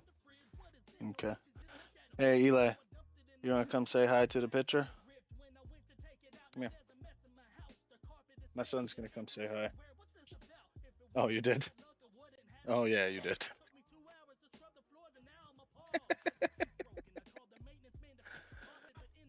It's okay, buddy. We'll get it taken care of. Come here. Look, this is how you know I'm drunk. I'm holding a cat and I'm allergic to cats. Yeah. His name is Eli. Eli James. Eli James Miller. He's my little boy. By the way, anyone that didn't know, fun fact, Mills and I only live 2 hours apart.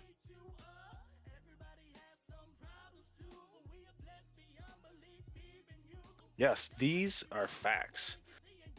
Hey, so fun fact, Vic, when we were deciding on the name for my son, that came up. I said I liked the name Eli, and then the question of was it going to mean Elias or Elijah? Like, what was it going to be? And ultimately, I got the final word on his first name, anyways. And I decided to just keep it straight Eli. But that's really cool, man. That's really freaking cool. Oh, yeah. All right. That's okay, buddy. We'll take care of it in a little bit. You want to come say hi to this picture? Come here, buddy. Yeah. That's Goody over there. And that's me. And there's you. This is my young man. I based it off the movie Book of Eli. Bro. Good fucking movie. Good fucking movie. Hi, yeah, Eli. Goody's saying hi to you. You want to wave? You gotta do it. Don't just nod, you turd. He's like, wait, no, I actually gotta do it? No, wait a minute. Yeah. This is my superstar 3-year-old. So much fun. Super testing my patience as a parent in general, but I wouldn't trade this guy for nothing. He's amazing. Right, buddy? You're smart. He likes getting in the picture. That's what he calls it. Turns 1 on the 8th. Dude, they grow up too fast. It's not fair. It's not fair. One day you're like cradling this tiny fragile thing in your hand and you have to do everything for them and they need you 100% of the time for everything, and then the next minute they're this. Like, oh, I can't keep up with this. He's getting so big and he's about doing things himself and he's learning all kinds of stuff and he's got questions about everything. Like, man, you know, dude, I got good news for you. As long as you got a strong enough back, you can put that day off for quite a while. Luckily, I got a pretty strong back, so. Yeah, dude. Thick. That is too true, though. One day, man, one day you're gonna send that little man out into the world to take all the lessons that you've given him, all the tools you've given him in life, to go brave the world. Oh, man. You got your work cut out for you. You got your work cut out for you, homie. Oh, man. You need to add one of these little You ready to get down, buddy? These okay. Little things right here. Coming on. Yeah. For like 5 reps of curls or something. Oh, I didn't even do it. Alright. Oh, don't stand on the box. Oh, okay. One second. Yeah, one of those. The little channel points. You gotta add like five sets or 5 reps of curls. No, no, no, no, no, no, no. It's not. No shade. No shade.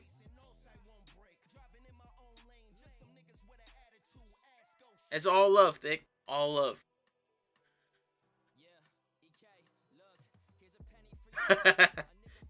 Your wife would never stop hitting the damn button. I feel you. Dang. I'm just glad my wife hasn't helped to make me even more drunk than I am now.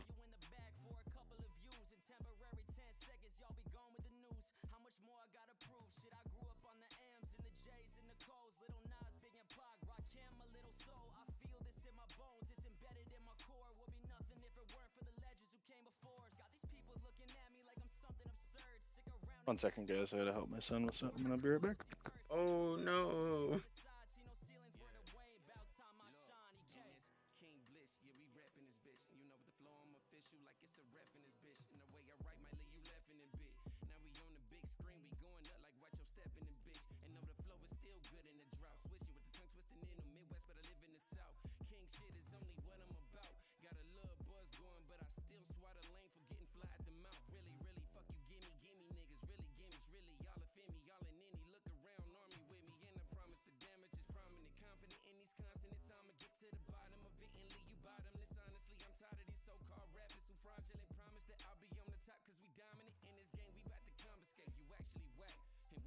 My wife luckily does not hit the hydrate button because she has, like I said, like 6,000 channel points or something like that.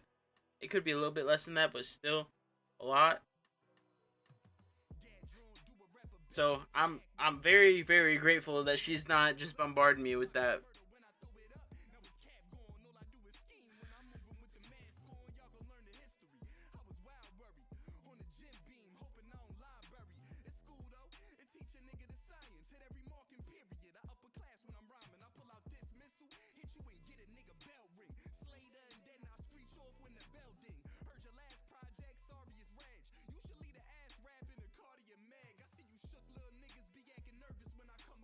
Helping my son get a show on the TV. Oh, you're good, dude.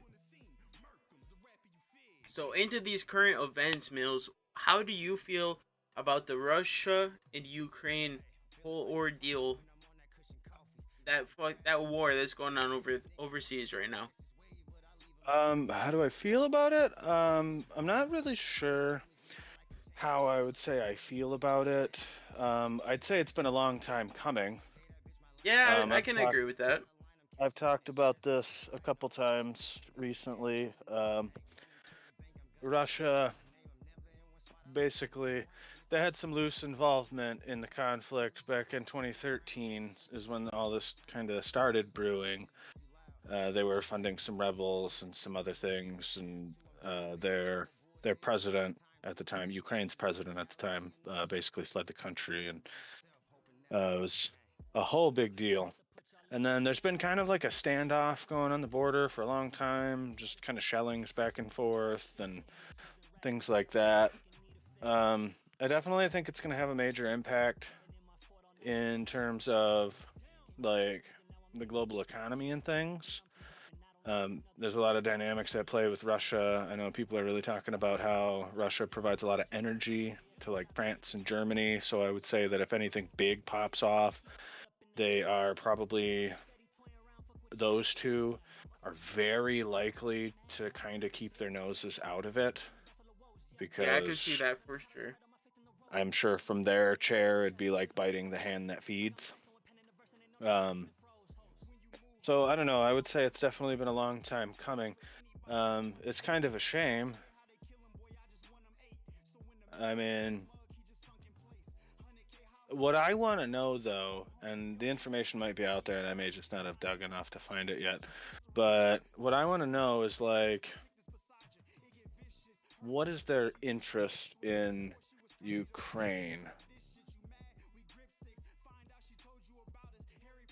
Yep, they're putting embargoes on Russia as far as that goes, and they're trying to kind of cripple the Russian economy. In my less than professional opinion, I can see that going one of two ways. Um, I could see it causing Russia to, quote, poke us, and that would be enough to get us to join the conflict. But then I could also see it causing an act of desperation on Russia if the embargoes are stiff enough and impactful enough in their economy.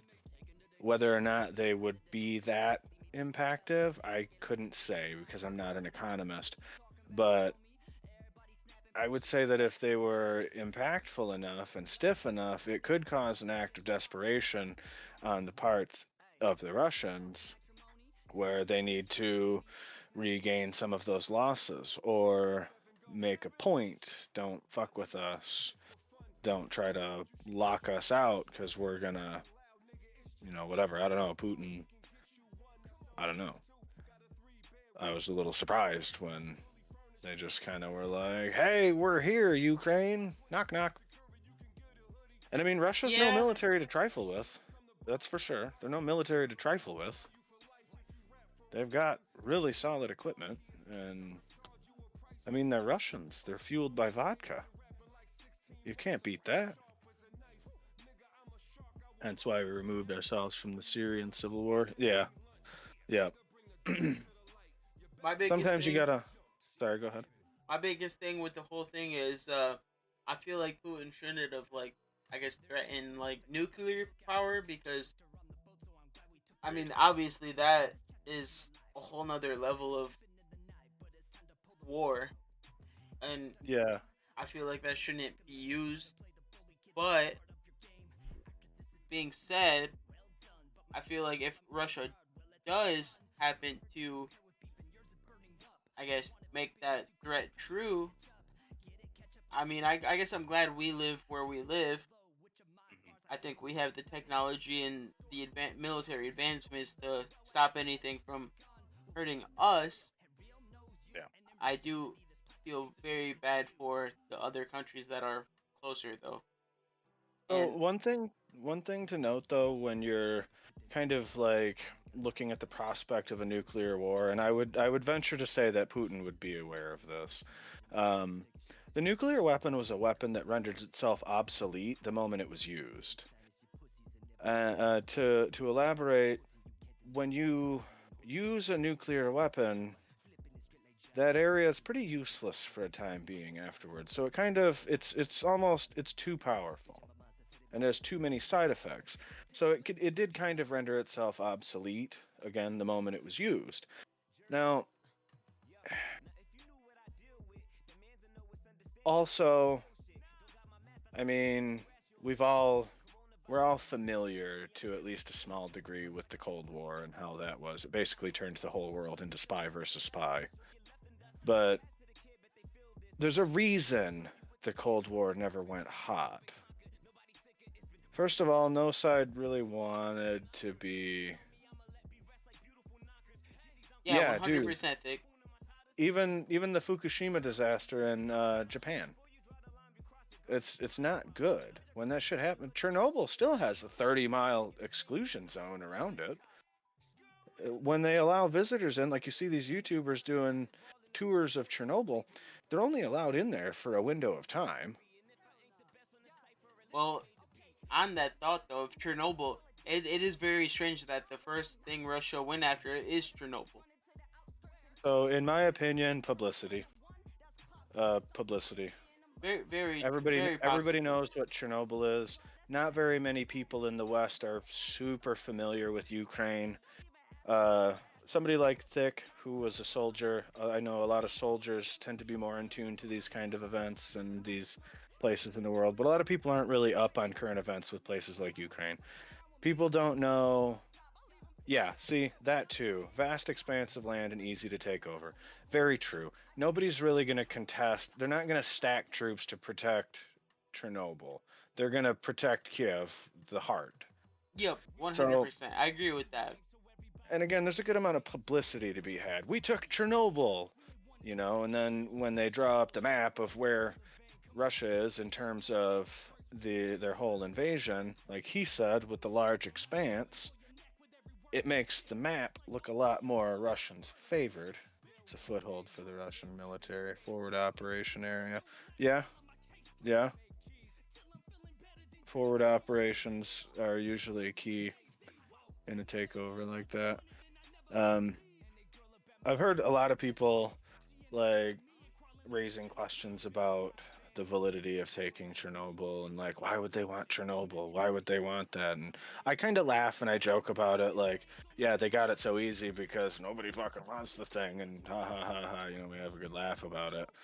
But like for anybody who actually knows about Chernobyl and like what happened other than it was a big nuclear disaster, they discovered something after Chernobyl. They discovered an element that's only made after a nuclear reactor meltdown. It's not even made as a side effect of nuclear bombs. Although, asterisks, nuclear bombs and nuclear power plants work very differently. So, when Chernobyl melted down, they discovered an element called corium. Now, corium, I can't even really say that it's for sure an element per se. Like, I don't think it's on the periodic table, but it might be. But corium is essentially what you get when the cooling water, the graphite rods, the nuclear material from the reactor, the external material, like the shell of the reactor, the concrete below, and all the wiring and plastics and metals, when all that shit gets melted by this nuclear meltdown, it forms corium. Now, corium is the most radioactive and toxic substance that man has ever found. It's so toxic that for the teams that go into the sarcophagus, which is the big concrete tomb basically that they put over the nasty part of the power plant, for the researchers that go into the basement under Chernobyl and try to study this corium, they're only allowed to be down there for small rotations of time. As far as the Chernobyl meltdown, the biggest reigning theory as to why it melted down actually came down to the workers who were performing routine maintenance on the reactor that day. So basically, the way a nuclear reactor works is they take a big chunk of nuclear material that's emitting nuclear particles. They're flying all over the place at high rates of speed. And they drop that down into some water. And it boils the water and it turns the water into steam. And that steam turns a turbine, and that turbine makes power. And this reaction can go on for decades, right? That's why nuclear power is loved in the way that it is because that material will go for a long time. And what they use is they use graphite control rods. The graphite acts as a means to slow down the particles that are being released from the nuclear material. And so it essentially limits, they're called control rods for a reason. It controls how quickly these reactions and how much energy is actually being released into the turbine. And if the control rods are removed too much, you will see a massive jump in power, and ultimately it'll melt down if left uncorrected. So that's kind of the reigning theory, is that it had to do with general maintenance being performed by people who were one of the guys had some stress in his life going on. The other guy was super exhausted from being on OT. There were a couple of reigning factors in that had more to do with the human element of Chernobyl than Chernobyl in and of itself.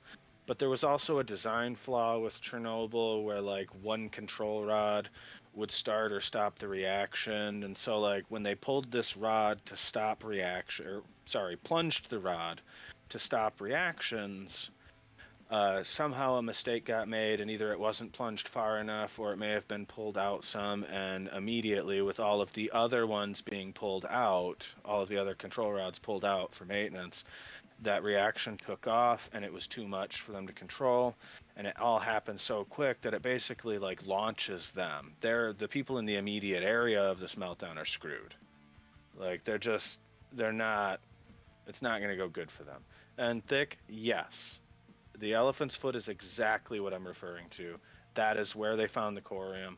The substance is so hard that for them to break off a chunk of the sample, they had to, kid you not, shoot it with an AK to break off a chunk of this material.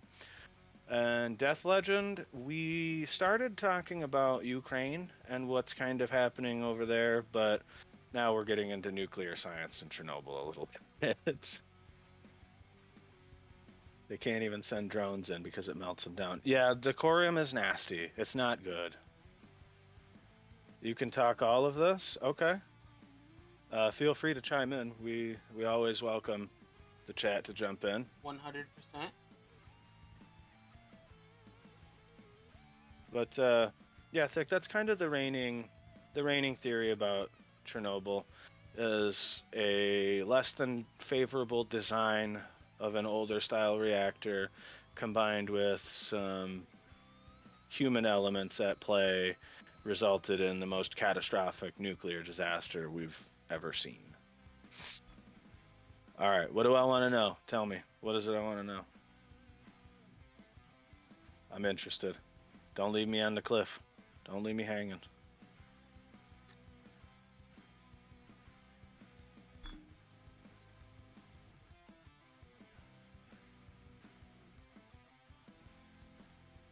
I bet that's interesting. Talking to people who were there. I bet that's interesting. Oh, I'm sure.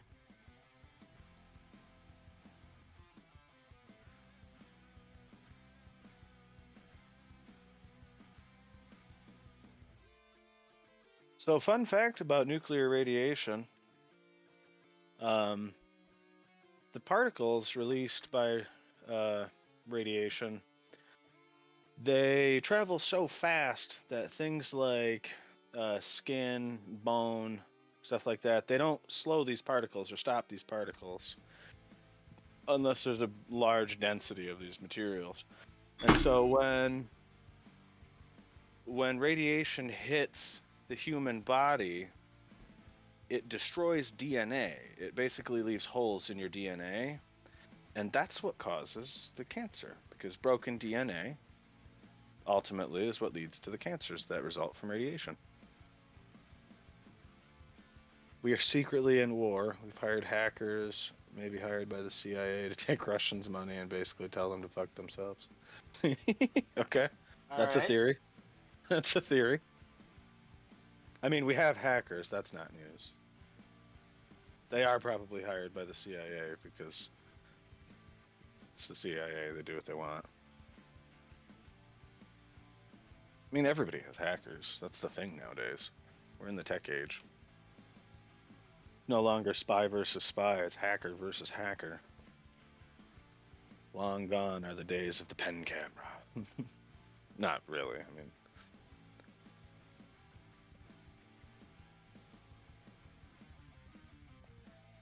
yeah, actually, Goody, I was getting ready to say that. I was going to say that we are going to be wrapping up soon because I know you got work in the morning. It's Yes, starting to get late here. This has been really successful, though. It's gone on for a hot minute, and it has. We've maintained chat and we've maintained viewers. This has been, Yeah. honestly, I couldn't ask for more, to be honest. Yeah, dude, the podcast. You guys fucking did. Fucker. Guys, What do you expect? OJ yawns. guys, unfortunately, Oh, I do have to work in the morning. But we will continue this conversation 100% next week. So definitely tune in for that. But we do gotta start wrapping this up. So Legends, definitely finish your thought, and we will comment on that, and then I think we're gonna end it after that. Yep, we'll button up. Discord for a second. Discord. Oh, you're on the other monitor.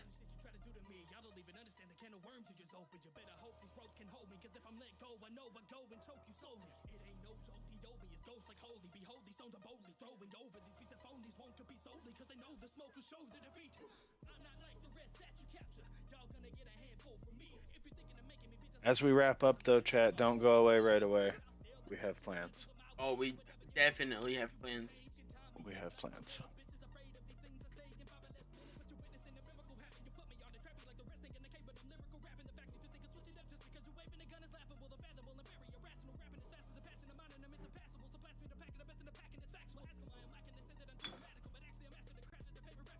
Man, if the podcast is gonna go like this, we should do the next one on my channel. That'll throw me to affiliate lickety fucking split. That's the plan, I'll homie. host it. I'll host it one night. Big thank you for the Biddies. biddies. Bro, epic. I just see a Discord ping from Jack Ryan that says it's not a dick pic, is it? What the fuck is going on Discord? Oh no. Last of my biddies. Well, thank you. I appreciate We those. definitely And, appreciate yeah. that. that's man. You get the Mills heart. You get the Mills Mills heart. Heart. The Biddies and Boom Discord. You know, at first when I kept seeing Discord pings for Biddies and Boom, I thought you guys like changed the name of a channel or something. It wasn't until I really started to get ready to come back from my mental health break that I realized you guys had changed the Discord name. And I love it, by the way. 100%.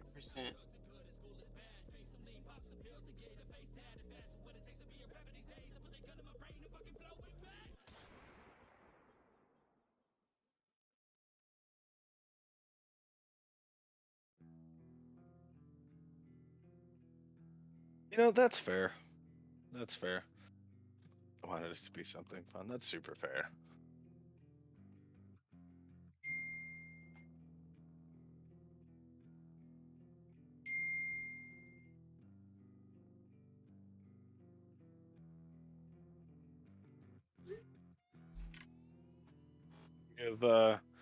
Give Legend another couple minutes here, and then we'll button up.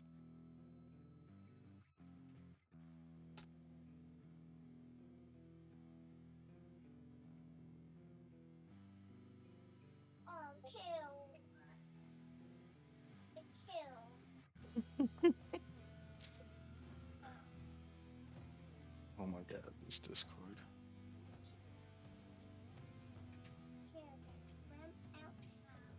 So, I'm playing a little Destiny. I'm lethal with a bow.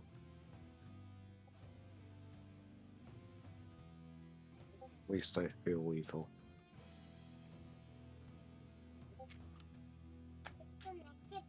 You are lethal, OJ.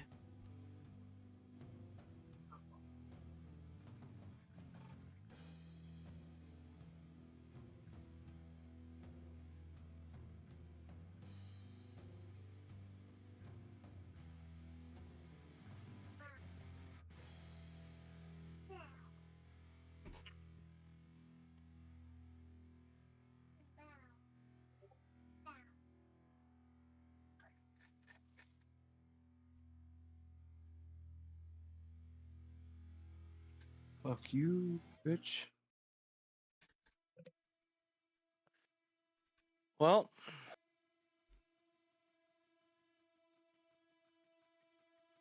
chat, Thick, Legend, everybody else is still here. Everyone that tuned in today, period.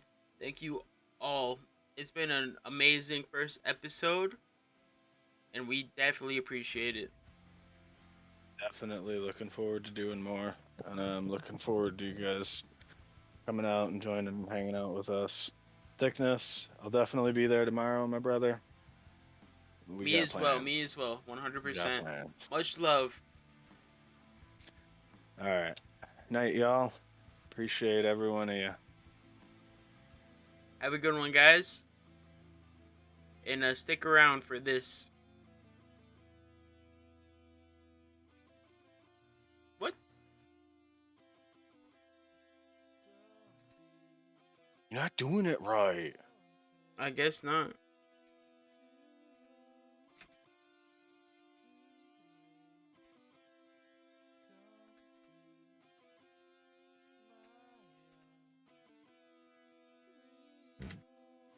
Excuse me.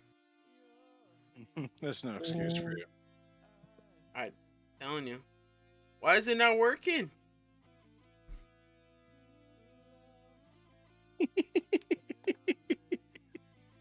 Oh, funny as fuck.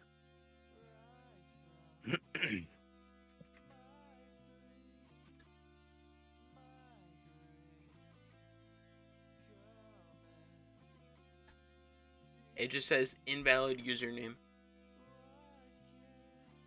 You're capitalizing the right capitals and stuff? Yeah. Word. Word. Are you capitalizing the TTV? If you're I am, good sir. Try lowercase. Okay, I'm gonna try it on my phone to see if it works there.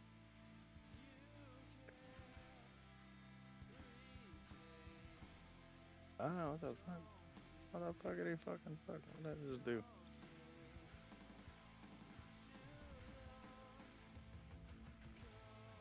Oh, not so good.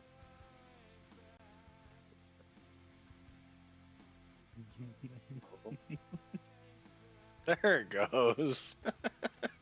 Jeebus. I literally had to do it on my phone for it to work.